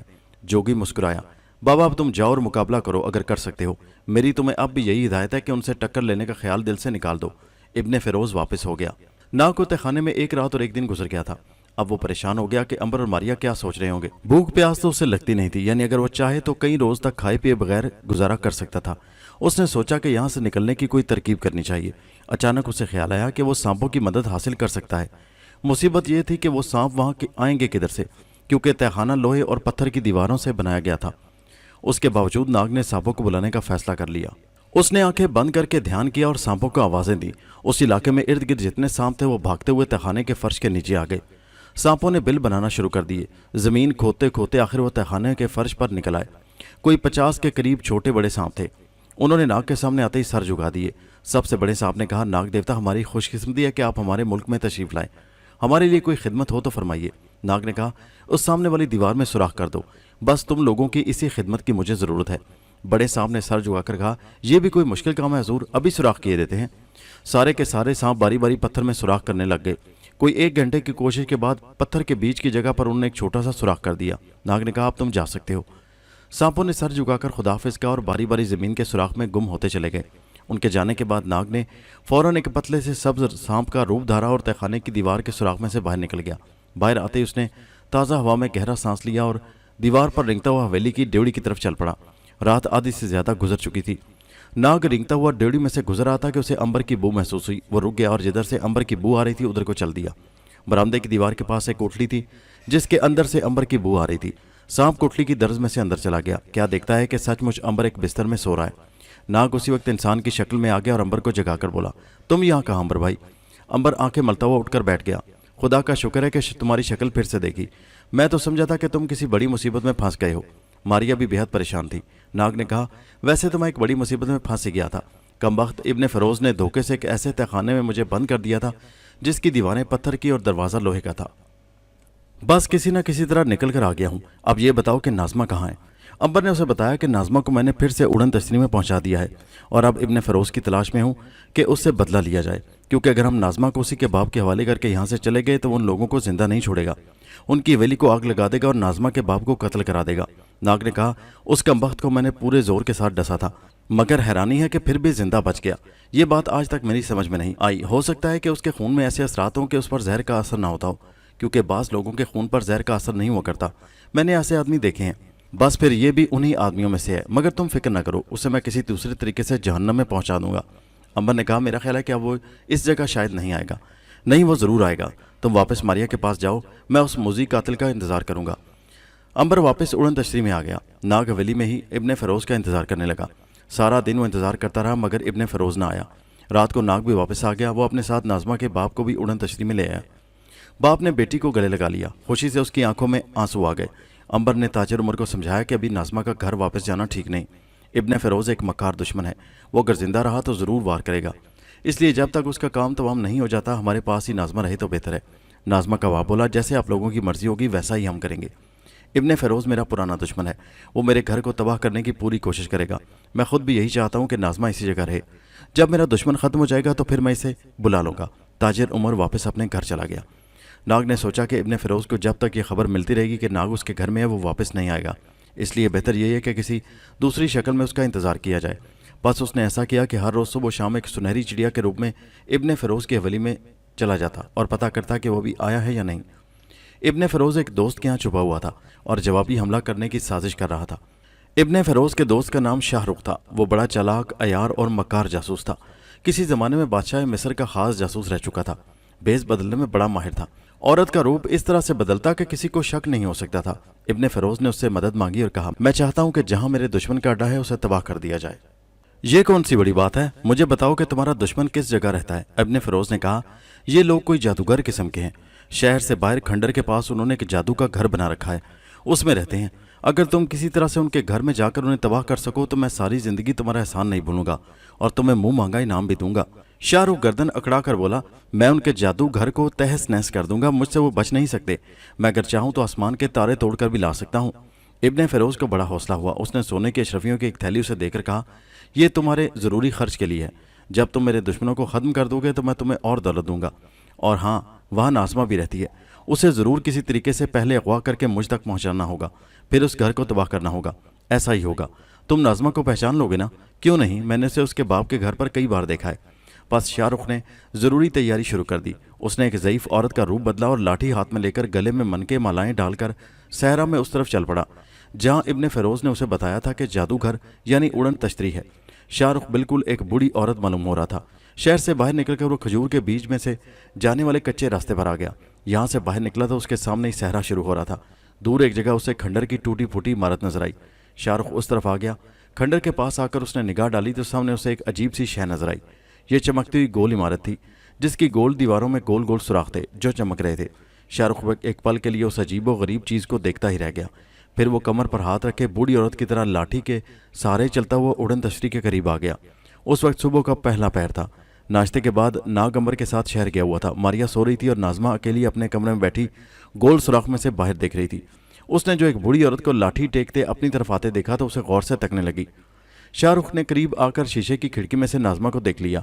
उसकी कामयाबी उसके सामने थी। अब ज़रा मक्कारी और होशियारी की ज़रूरत थी।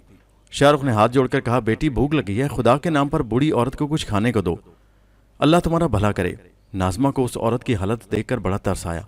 उसने बावर्ची खाने में जाकर खाने की चीज़ें ली, उन्हें रुमाल में लपेटा और उड़न तश्तरी का दरवाज़ा खोलकर बाहर आ गई। ये उसकी गलती थी क्योंकि अंबर ने ख़ास तौर पर मना कर रखा था कि उड़न तश्तरी का दरवाज़ा कभी ना खोला जाए। नाज़मा को बूढ़ी औरत पर तरस आ गया था। शाहरुख ने नाज़मा को जादूगर से बाहर आते देखा तो खुशी से उसका चेहरा खिल उठा। शिकार खुद ब खुद उसके जाल में आ रहा था। उसने जेब से वो रुमाल निकाल लिया जिसमें बेहोशी की दवाई थी। नाज़मा ने कहा, ये लो माई, खाना खा लो। शाहरुख लाठी के सहारे लड़खड़ाता हुआ नाज़मा के पास आया और दुआएं देने लगा। बेटी, खुदा तुम्हें सलामत रखे, तुमने एक गरीब बूढ़ी औरत को खाना दिया, खुदा तुम्हें हमेशा खुश रखे। खाना लेकर शाहरुख ने अपने थैले में डाल लिया और फिर बड़ी फुर्ती से जेब से रुमाल निकालकर नाज़मा के नाक पर जमा दिया। नाज़मा तड़पी, शोर मचाने लगी मगर शाहरुख ने उसका मुंह बुरी तरह हाथ से बंद कर रखा था। इस दौरान में नाज़मा पर दवाई ने असर कर दिया और वो बेहोश हो गई। शाहरुख ने उसे उठाकर कंधे पर डाला और खंडर में ले जाकर एक तरफ छुपा दिया। उसे मालूम था कि नाज़मा कम से कम 1 घंटे तक बेहोश रहेगी। वो भागम भाग शहर पहुंचा और उसे वहां से घोड़ा ले आया। बेहोश नाज़मा को घोड़े पर डाला और उसे दरिया के किनारे किनारे वीरान इलाकों से चलकर अपने घर ले आया। वो अपनी कामयाबी पर इतना खुश था कि खुशी से उसके पाँव ज़मीन पर न टिकते थे। उसने बेहोश नाज़मा को एक कमरे में बंद करके उसके पाँव में जंजीर डाल दी, दरवाजे को बाहर से ताला लगा दिया, फिर मकान को बाहर से बंद करके ताला डाला और इब्ने फ़िरोज़ को जाकर खुशखबरी सुनाई। इब्ने फ़िरोज़ खुशी से उछल पड़ा। उसी वक्त शाहरुख को सोने की अशरफियाँ दी और घोड़े पर सवार होकर भागम भाग उसके घर आ गया। नाज़मा को उस वक्त तक होश आ चुका था। अपने आप को कैद में देखकर सर पीट कर रह गई। समझ गई कि उसके साथ जुल्म हो गया है, धोखा हो गया है। अब क्या हो सकता था, पानी सर से गुजर चुका था। اس نے بوڑھی عورت پر اعتبار کر لیا تھا، اسے اڑن تشتری سے باہر نہیں آنا چاہیے تھا۔ اتنے میں ابن فیروز بھی آ گیا اندر۔ اس کو دیکھ کر ناظمہ کانپ گئی۔ ابن فیروز نے قریب آ کر ناظمہ کو بالوں سے پکڑ کر جھنجھوڑا اور گرج کر کہا، بول، اب تجھے مجھ سے کون بچا سکتا ہے؟ ناظمہ نے کہا، مجھے میرا خدا تجھ سے بچائے گا۔ ابن فیروز نے گھمنڈ میں آ کر کہا، دیکھ لوں گا تمہارا خدا تمہیں کیسے مجھ سے بچاتا ہے۔ میں اب تمہیں اس ملک سے ہی لے جاؤں گا، ملک روم جا کر تم سے شادی کروں گا اور پھر تمہیں کبھی اپنے شہر، اپنے گھر کا منہ نہ دیکھ سکو گی۔ ناظمہ سر جھکا کر چپ چاپ بیٹھی رہی۔ ابن فیروز نے دروازے پر تالا ڈال دیا اور باہر آ گیا اور شاہ رخ سے ملک روم جانے کا مشورہ کرنے لگا۔ شاہ رخ نے اس کے خیال کو پسند کیا اور کہا، میں بھی تمہیں یہی کہوں گا کہ تمہارا اس وقت یہاں رہنا مناسب نہیں، تم ناظمہ کو لے کر کچھ عرصے کے لیے باہر چلے جاؤ۔ ابن فیروز بولا، میں آج ہی جا کر پتہ کرتا ہوں کہ یہاں سے روم کی جانب قافلہ کب روانہ ہوگا۔ شاہ رخ نے کہا، پرسوں صبح کو ایک قافلہ ملک شام کی طرف جا رہا ہے، میں تمہیں مشورہ دوں گا کہ تم اس قافلے کے ساتھ یہاں سے نکل جاؤ۔ شام جا کر تم وہاں سے کوئی دوسرا قافلہ پکڑ لینا، کیونکہ ہو سکتا ہے کہ روم کو جانے والا قافلہ بھی اس ہفتے یہاں سے روانہ نہ ہو۔ ہاں، تمہارا خیال مجھے یہ پسند آیا ہے، میں تیاری کرتا ہوں، پرسوں صبح میں یہاں سے روانہ ہو جاؤں گا۔ تم ایسا کرو کہ میرے گھر سے میری کچھ ضروری چیزیں جا کر لے آؤ، کیونکہ ناگ کی وجہ سے میں اپنے گھر نہیں جا سکتا۔ تم اسی جگہ ٹھہرو، میں تمہارے گھر جا کر تمہاری چیزیں لے آتا ہوں۔ ابن فیروز نے کہا، میں تمہارا انتظار کروں گا۔ شاہ رخ ابن فیروز کے گھر کی طرف روانہ ہو گیا اور ابن فیروز مکان کو تالا لگا کر اوپر والی شہ نشین میں جا کر کھڑکی کے پاس بیٹھ کر اس کا انتظار کرنے لگا۔ وہ باہر بھی نگاہ رکھنا چاہتا تھا کہ کوئی شخص ناظمہ کے سراغ میں وہاں نہ پہنچ جائے۔ ماریا یوں ہی ناشتہ کر کے سو گئی تھی۔ تھوڑی دیر بعد ہی اس کی آنکھ کھلی تو کمرے سے باہر آ کر اس نے ناظمہ کو آواز دی، ناظمہ بہن، کہاں ہو تم؟ مگر ناظمہ وہاں موجود ہوتی تو جواب دیتی۔ ماریا نے سب جگہ اسے تلاش کیا، وہ کہیں بھی نہیں تھی۔ اب تو ماریا کے ہاتھ پاؤں پھول گئے۔ باہر دیکھا، صحرا میں دھوپ چمک رہی تھی اور اڑن تشتری سے باہر آ گئی۔ اس نے ریت پر پاؤں کے نشان دیکھے، یہ کہیں ایک نشان تھے۔ وہ سمجھ گئی کہ دھوکہ ہو گیا ہے اور اس نے ناظمہ کو اغوا کر لیا ہے، کیونکہ اڑن تشتری کا دروازہ بھی کھلا تھا۔ ماریا پریشان ہو کر بیٹھ گئی، وہ اڑن تشتری کو اکیلا چھوڑ کر بھی نہیں جا سکتی تھی۔ اتنے میں ناگ اور امبر بھی آ گئے۔ انہیں اس حادثے کی خبر ہوئی تو وہ بھی پریشان ہو گئے۔ یہ دوسرا موقع تھا کہ ناظمہ کو اغوا کر لیا گیا تھا۔ ان کے ساتھ بھی ایسا دھوکہ پہلے کبھی نہیں ہوا تھا۔ دشمن مکاری اور ہوشیاری میں بازی لے گیا تھا۔ وہ ماریا کو کیا کہتے، اس کا کوئی قصور نہیں تھا، بس نیند آ گئی تھی اسے۔ اب کیا ہو سکتا تھا؟ امبر اور ناگ نے کھنڈر کے پاس جا کر گھوڑوں کے سموں کے نشان دیکھے۔ یہ نشان کچے راستے سے ہو کر شہر کی طرف جا رہے تھے۔ آگے جا کر یہ نشان بھی دوسرے گھوڑوں کے نشانوں میں گڈ مڈ ہو گئے۔ ناگ اور امبر واپس آ گئے اور سوچنے لگے کہ ناظمہ کو کہاں تلاش کیا جائے۔ ناظمہ کے باپ کو انہوں نے یہ خبر نہیں دی تھی، وہ اسے یہ بری خبر سنانا بھی نہیں چاہتے تھے۔ ناگ نے کہا، یہ شخص ہمارے لیے مصیبت بن گیا ہے، اس کا اسی وقت کام تمام کر دیتے تو اچھا تھا۔ ظاہر ہے یہ اپنے گھر نہیں گیا ہوگا، بلکہ کسی خاص جگہ ناظمہ کو لے کر چھپ گیا ہوگا۔ ناگ بولا، مجھے تو خطرہ ہے کہ کہیں یہ شہر سے نکل نہ جائے۔ امبر نے ماتھے پر انگلی رکھ کر کہا، یہ خیال اچھا ہے، ابن فیروز ضرور اس شہر سے بھاگ نکلنے کی سوچ رہا ہوگا۔ میرا خیال ہے کہ وہ کارواں سراؤں میں جا کر اسے تلاش کرنا چاہیے۔ اس شہر کی ایک ہی کارواں سرائے ہے جہاں سے قافلے روم کو جاتے ہیں۔ ناگ اور امبر کو یہ معلوم نہیں تھا کہ ایک دوسری کارواں سرائے بھی تھی جہاں سے قافلے ملک شام کو جاتے ہیں۔ اگر وہ شام کو جانے والے قافلوں کی سرائے میں جاتے تو وہ ناظم کو حاصل کر سکتے تھے، لیکن وہ روم جانے والی کارواں سرائے میں پہنچے تو انہیں پتہ چلا کہ وہاں سے ایک قافلہ ایک ہفتے کے بعد جائے گا۔ ناگ نے کہا، میں اس قافلے پر نظر رکھوں گا، اگر ابن فیروز یہاں آ گیا تو میں اسے زندہ نہیں چھوڑوں گا۔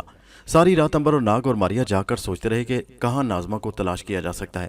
امبر نے کہا، میں ابن فیروز کی حویلی کو نگاہ میں رکھوں گا، تم رومی کارواں سرائے کی دیکھ بھال کرتے رہنا، ہم ضرور ناظمہ کو بچانے میں کامیاب ہو جائیں گے۔ دوسری طرف رات بسر کرنے کے بعد منہ اندھیرے سے ابن فیروز اور اس کے دوست نے ناظمہ کو دوا سنگھا کر بے ہوش کیا اور اسے گھوڑے پر ڈال کر شام کی کارواں سرائے میں آ گئے۔ لوگوں کو انہوں نے یہی بتایا کہ یہ اس کی بیوی ہے، بیمار ہے، علاج کے لیے شام لے جا رہے ہیں۔ قافلہ منہ اندھیرے ہی انطاکیہ سے روانہ ہو گیا۔ ابن فیروز نے اپنے دوست کا شکریہ ادا کیا اور بے ہوش ناظمہ کو ساتھ لے کر ملک شام کی طرف چل پڑا۔ ایک ہفتہ گزر گیا، ناظمہ کا کہیں سراغ نہ ملا۔ اس کے باپ کو آخر بتانا پڑا کہ ناظمہ دوبارہ اغوا کر لی گئی ہے اور اس کا کھوج لگانے کی پوری کوشش ہو رہی ہے۔ ناظمہ کا باپ سر پیٹ کر رہ گیا، غم سے اس کا برا حال ہو گیا۔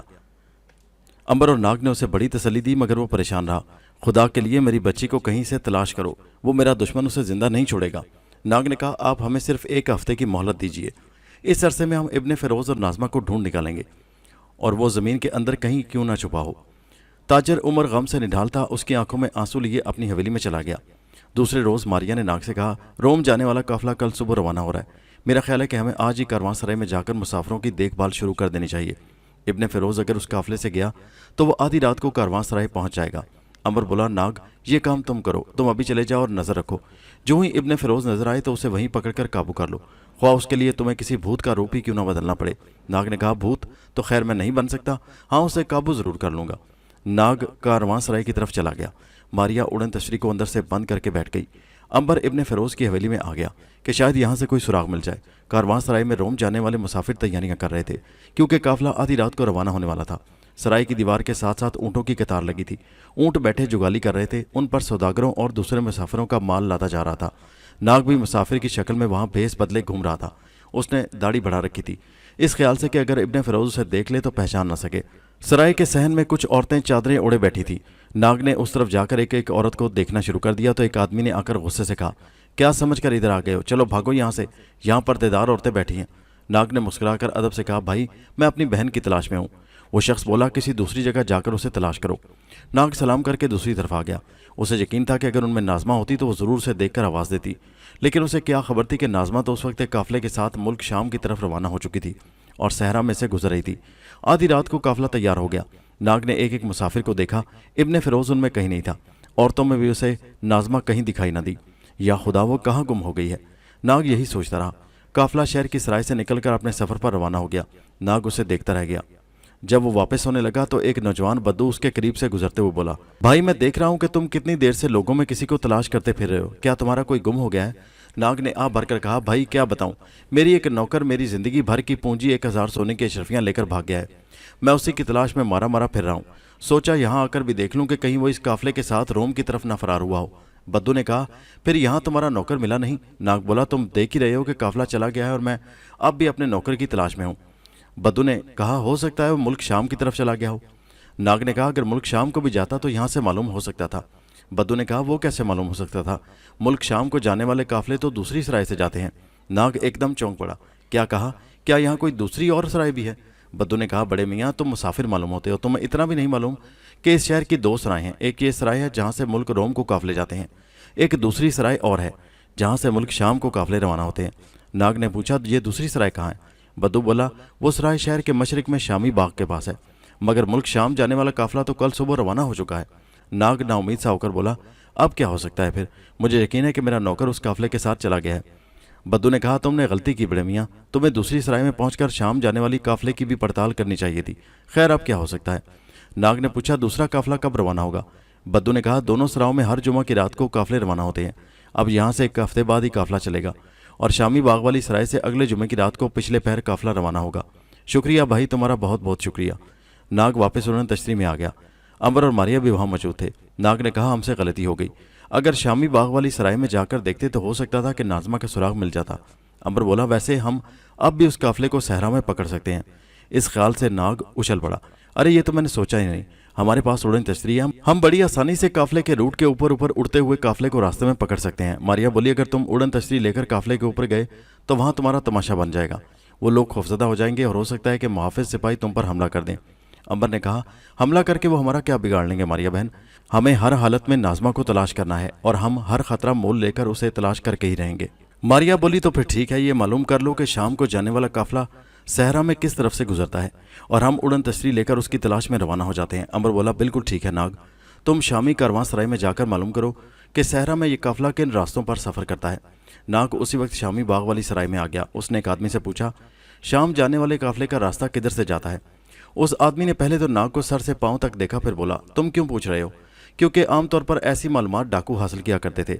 नाग ने मुस्कुरा कर कहा, भाई मैं डाकू नहीं हूँ, मैं तो इसलिए पूछ रहा हूँ कि मेरी एक बहन इस काफिले में सफ़र कर रही है, मुझे उसको एक ज़रूरी पैगाम पहुँचाना है। उस आदमी ने नाग को काफिले का रूट बता दिया। नाग ने वापस आकर उस सहरा का नक्शा खोलकर अंबर और मारिया को उसके रूट से आगाह किया। अंबर ने सहरा के एक नक्शे पर एक जगह उंगली रखकर कहा, मेरा ख्याल है कि ये काफिला अगर कल सुबह को चला है तो अभी तक इस मकाम पर ही पहुंचा होगा। मारिया बोली, ये याद रखें कि ये काफिला दोपहर को सफ़र नहीं करते, आराम करते हैं, ज़्यादा सफ़र रात को करते हैं। नाग बोला, इस हिसाब से भी काफिला अभी ज़्यादा दूर नहीं गया होगा, हम रास्ते में उसे पकड़ सकते हैं। अंबर ने कहा, हमें आज शाम यहाँ से कूच कर जाना चाहिए। नाग ने नाजमा के बाप को जाकर अपनी सारी स्कीम बता दी और कहा, फिक्र न करें, इंशाल्लाह अगर इब्ने फ़िरोज़ उसी काफिले के साथ हुआ तो हम नाजमा को लेकर ही वापस आएंगे। वो कहने लगा, खुदा तुम्हारे हामी और मददगार हो, जब तक तुम वापस नहीं आयोगे मेरी जान सूली पर टंगी रहेगी। खुदा करे कि तुम मेरी बच्ची को लेकर वापस आ जाओ। इंशाल्लाह कोशिश तो हमारी यही है, अगर उस काफिले में वो हुई तो वो ज़रूर हमारे साथ वापस आएगी। ताजर उमर ने कहा, मैं बेचैनी से अपनी बेटी का इंतज़ार करूंगा। अंबर और नाग वापस उड़न तशरी में आ गए। अब वो शाम होने का इंतज़ार कर रहे थे ताकि अंधेरे में उड़न तशरी को लेकर उन्हें। दूसरी तरफ मुल्क शाम को जाने वाला काफिला अपने रास्ते पर सफ़र कर रहा था। दोपहर के वक्त काफिला एक जगह दरख्तों के झुंड देखकर रुक गया। मुसाफिरों ने ऊँटों से उतरकर दरख्तों के नीचे दरियां बिछा दी और आराम करने को लेट गए। कुछ खाना वगैरह पकाने लगे। ऊँट एक कतार में बैठकर मज़े से जुगाली कर रहे थे। इब्ने फ़िरोज़ ने नाज़मा को भी एक तरफ लेटा दिया। अब उसे होश आ गया था। इब्ने फ़िरोज़ ने खंजर दिखाकर उसे डरा दिया था कि अगर उसने शोर मचाने की कोशिश की तो वो खंजर मारकर उसे हलाक कर देगा। उसके बाद जो होगा देखा जाएगा, मैं तुम्हें जिंदा नहीं छोड़ूंगा। नाज़मा सहमी हुई थी। उसे मालूम था कि ये शख्स उसे ज़रूर मार डालेगा। उसके अलावा यहाँ काफ़िले में उसका हमदर्द कौन था? वो अपनी किस्मत पर सब्र शुक्र करके बैठ गई थी कि अब जो होगा देखा जाएगा। काफ़िले का सरदार भी एक जगह अपने साथियों के पास बैठा कहवा पी रहा था।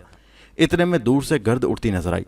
सब उधर देखने लगे। एक खतरा सबके दिलों में पैदा हुआ कि कहीं ये सुल्तान डाकू तो नहीं, क्योंकि उस इलाके में सुल्तान डाकू ने तबाही मचा रखी थी। मुसाफिर घबराए तो सरदार ने कहा, फिक्र करने की जरूरत नहीं, सुल्तान इधर नहीं आएगा, ये कोई काफिला गुजर रहा है। लेकिन बहुत जल्द गर्द में से बेशुमार डाकू घोड़ों पर सवार नमूदार हो गए। उनके आगे आगे सुल्तान डाकू नंगी तलवार लहराता घोड़ा दौड़ाई चला रहा था। मुसाफिर घबरा कर उठ खड़े हुए। सरदार का रंग भी जर्द पड़ गया। उसके मुहाफिज कम थे और फिर वो सुल्तान डाकू का मुकाबला भी नहीं कर सकते थे। वो खुद भी खौफ से लरजने लगे थे। सुल्तान डाकू के आदमियों ने सारे काफिले का घेरा डाल लिया और नंगी तलवारें लेकर खड़े हो गए। सुल्तान डाकू ने गरज कर कहा, खबरदार, अगर कोई अपनी जगह से हिला तो उसकी गर्दन उतार दी जाएगी। भला किसी की क्या मजाल थी कि जरा भी चूं करता। हर एक को अपनी जान के लाले पड़े थे। सुल्तान ने अपने आदमियों को हुक्म दिया कि काफिले का सारा सामान लूट लिया जाए।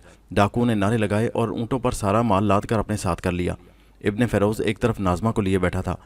उसने इस डर से कि कहीं डाकू उसे अगवा न कर लें, नाज़मा के ऊपर स्याह चादर डाल दी थी, क्योंकि वो सारे काफिले में सबसे ज़्यादा खूबसूरत थी। सुल्तान डाकू घोड़े से उतर आया और उसने दूर से नाज़मा को देखा तो करीब आकर चादर उलट दी। फिर कहका मारकर हंसा, ये लड़की तो मेरी करीज बनने के लिए पैदा हुई है, मैं इसे अपने साथ लेकर जाऊंगा। इब्ने फ़िरोज़ ने हाथ बांध कर कहा, हजूर इसे माफ़ कर दें, ये बीमार है।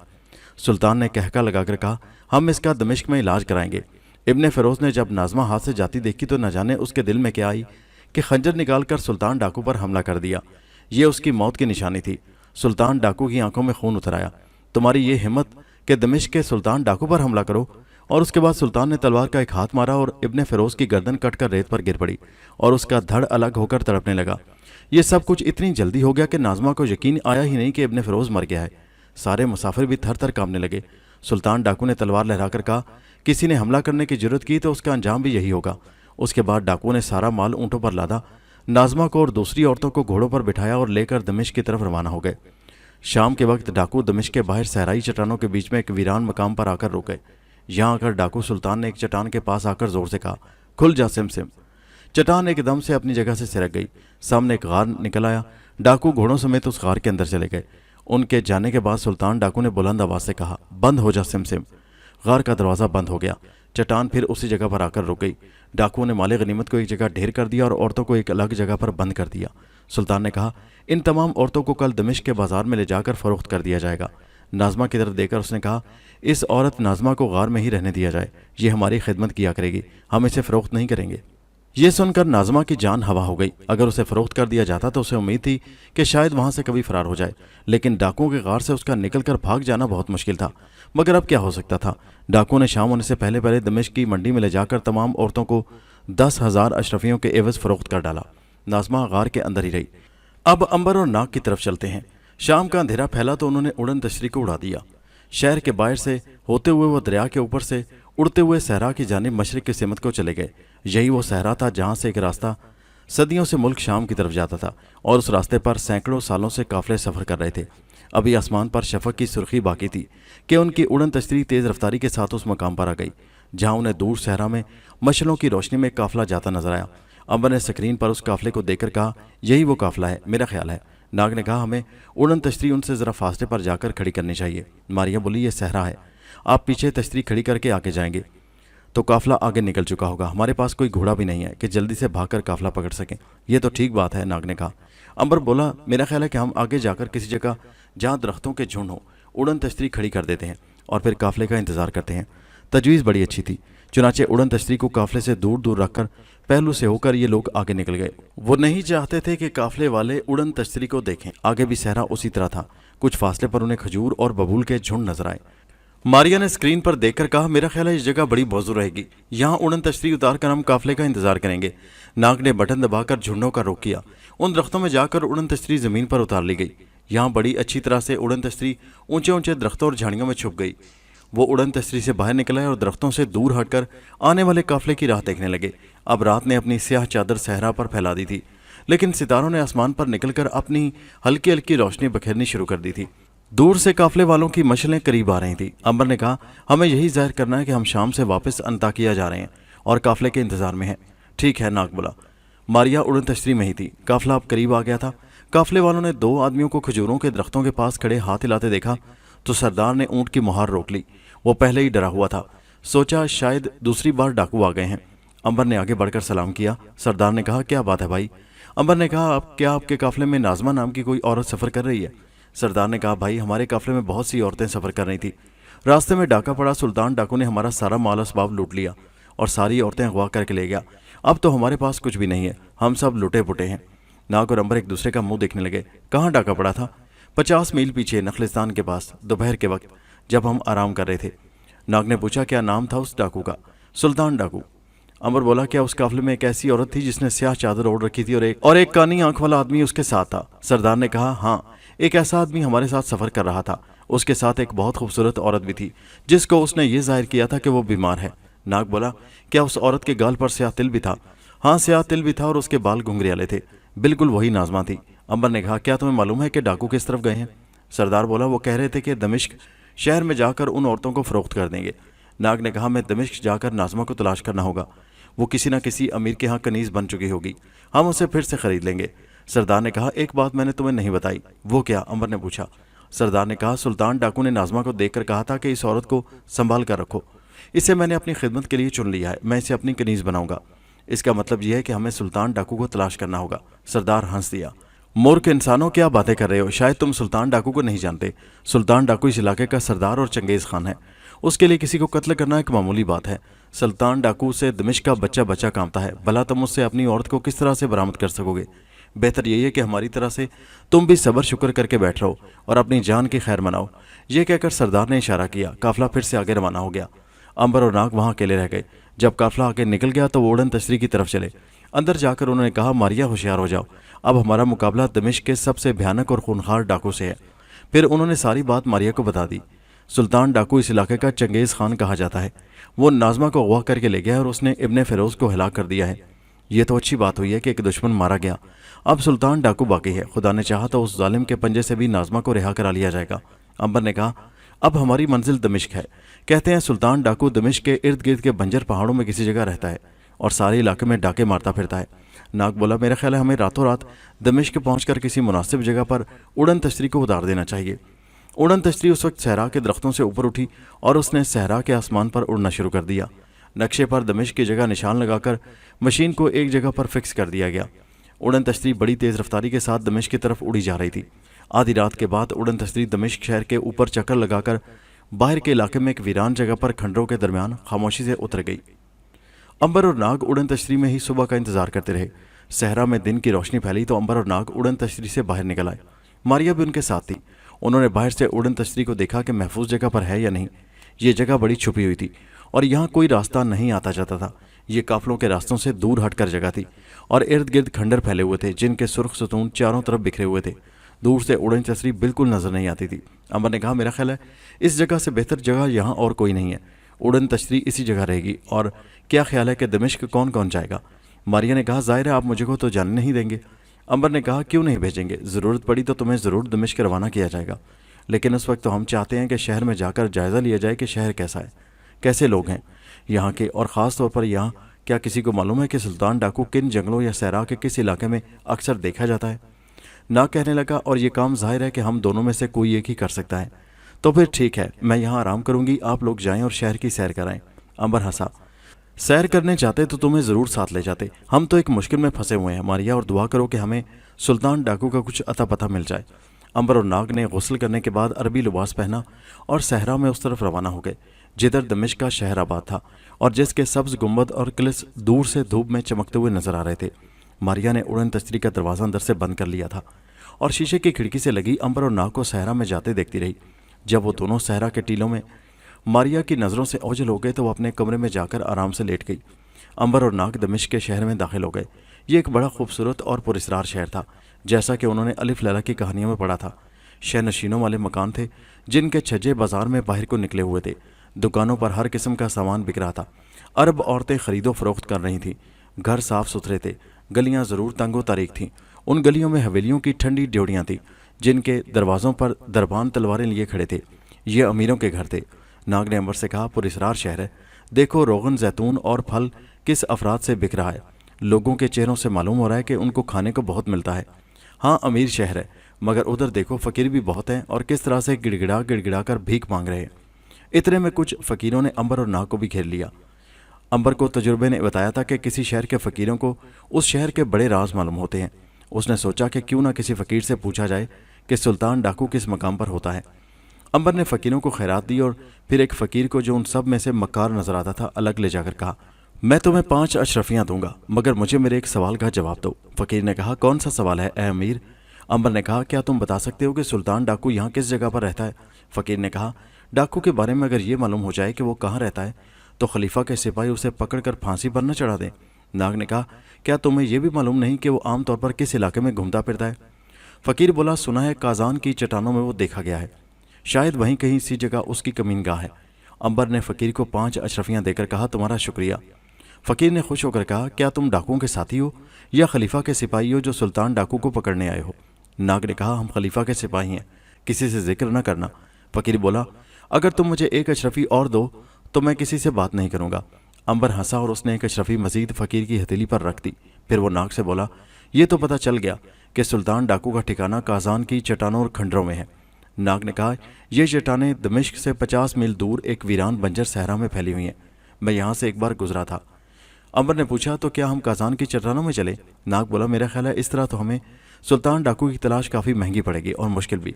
बेहतर है कि हम दमिश्क शहर में और मालूमात भी हासिल करें। अंबर ने कहा, मेरा ख्याल है कि इस फ़कीर से बढ़कर मालूमात हमें कोई नहीं देगा। बहरहाल ज़रा इस शहर की सैर ही कर लें, शायद कोई और कड़ी मिल जाए जो हमें सुल्तान डाकू तक पहुंचाने में मदद दे सके। अब उन्होंने दमिश्क शहर की गलियों में घूमना फिरना शुरू कर दिया। ये नीम रोशन गलियां थीं, तंग भी और पुरस्रार भी।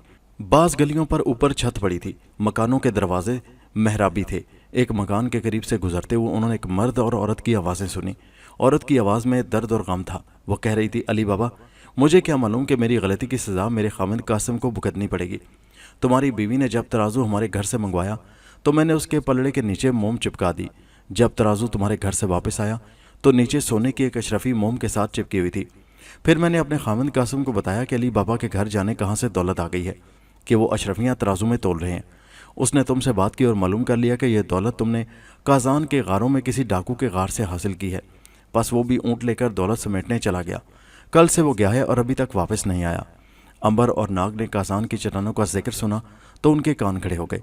अंबर ने नाग को आंखों ही आंखों में इशारा किया कि वो दीवार के करीब होकर खिड़की के साथ कान लगाए। नाग ने ऐसा ही किया। अंदर से किसी मर्द की आवाज़ आई, शायद वो अली बाबा ही था। भाभी, कासिम ने बड़ी गलती की कि डाकू सुल्तान की गार में चला गया। उसे ऐसा नहीं करना चाहिए था। वैसे उसने मुझसे गार का दरवाज़ा खोलने का इसम पूछ लिया था, लेकिन उसे ये खतरा दौलत के लालच में मोल नहीं लेना चाहिए था। बहरहाल मैं जाकर पता करता हूँ। ऐसे लगा जैसे कोई बाहर आ रहा है। अंबर और नाग जल्दी से गली की ओट में हो गए। उस मकान से एक उधेड़ उम्र का आदमी गधा लेकर बाहर निकला और गली में एक तरफ चल पड़ा। अंबर और नाग ने उसका ताकुब शुरू कर दिया। अंबर ने कहा, कैसी अजीब बात है कि हम अली बाबा के दौर में आ गए हैं और किस्मत में हमें अली बाबा के घर में ले आई है। हमने तारीख में यह कहानी पढ़ी है। अली बाबा को बिल्कुल मालूम नहीं है कि डाकुओं के गार में उसे कासिम की लाश मिलेगी। नाग मुस्कुराया। हैरत अंगेज़ बात है, मेरे तो रोंगटे खड़े हो गए हैं ये सोच कर के हम माजी में आ चुके हैं और गुजरे हुए वाक़यात, गुजरी हुई कहानियाँ एक बार फिर दोहराई जा रही हैं। यकीनन इस अली बाबा के घर में मर्जीना नौकरानी भी होगी। डाकुओं का सरदार तेल के खाली कुपों में डाकुओं को छुपाकर एक रोज़ इनकी हवेली में आएगा और फिर जैसा कि कहानी चलती है वो सारे वाक़यात दोहराए जाएंगे। अंबर ने कहा, इसका मतलब यह है कि अलिफ लैला की सारी कहानियाँ ही सच्ची हैं। नाग बोला, मालूम तो ऐसा ही हो रहा है। अंबर ने चौंक कर कहा, अरे अली बाबा तो गली में कहीं गुम हो गया है, जल्दी से आगे जाकर देखो। नाग और अंबर दौड़ पड़े। बाहर आकर उन्होंने देखा कि अली बाबा बाजार में गधे पर सवार चुपचाप एक तरफ चला जा रहा था। अंबर ने कहा, कैसा मस्कीन बनकर चला जा रहा है ये बुढ़ा। क्या कोई यकीन कर सकता है कि इस बुढ़े ने, जिसके पास घोड़ा भी है, डाकुओं का सारा खजाना अपनी हवेली में डाल रखा है? नाग हंस पड़ा। अजीब बात है। अंबर ने कहा, अब इसका बराबर पीछा करते रहना है, कहीं ऐसा ना हो कि ये गुम हो जाए। खुदा का शुक्र है कि हमें सुल्तान डाकू के असली ठिकाने का पता चल गया।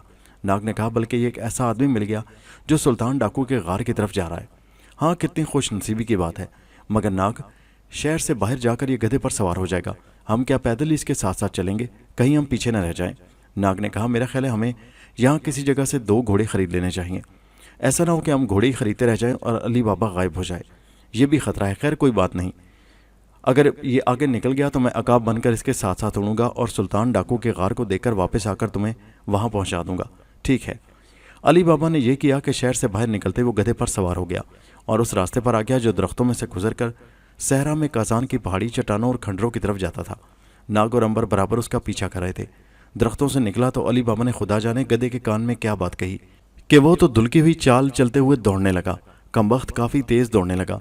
अंबर और नाग बहुत पीछे रह गए। अब नाग ने कहा, अंबर भाई मजबूरी है, तुम इसी तरह चलते चले आओ, मैं अकाब बनकर अली बाबा का पीछा करता हूँ। तुम इसी रास्ते पर चलते आना, मैं वापस पलट कर तुम्हें गार की तरफ ले चलूँगा। अब सिवाय इसके और क्या हो सकता है? तुम अकाब बनकर उड़ जाओ, मैं इसी रास्ते पर चला आ रहा हूँ।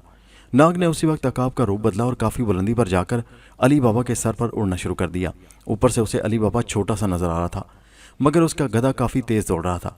अब सहरा शुरू हो गया था। धूप काफ़ी तेज़ थी, मगर फिर भी बर्दाश्त हो सकती थी क्योंकि मौसम सर्दियों का था।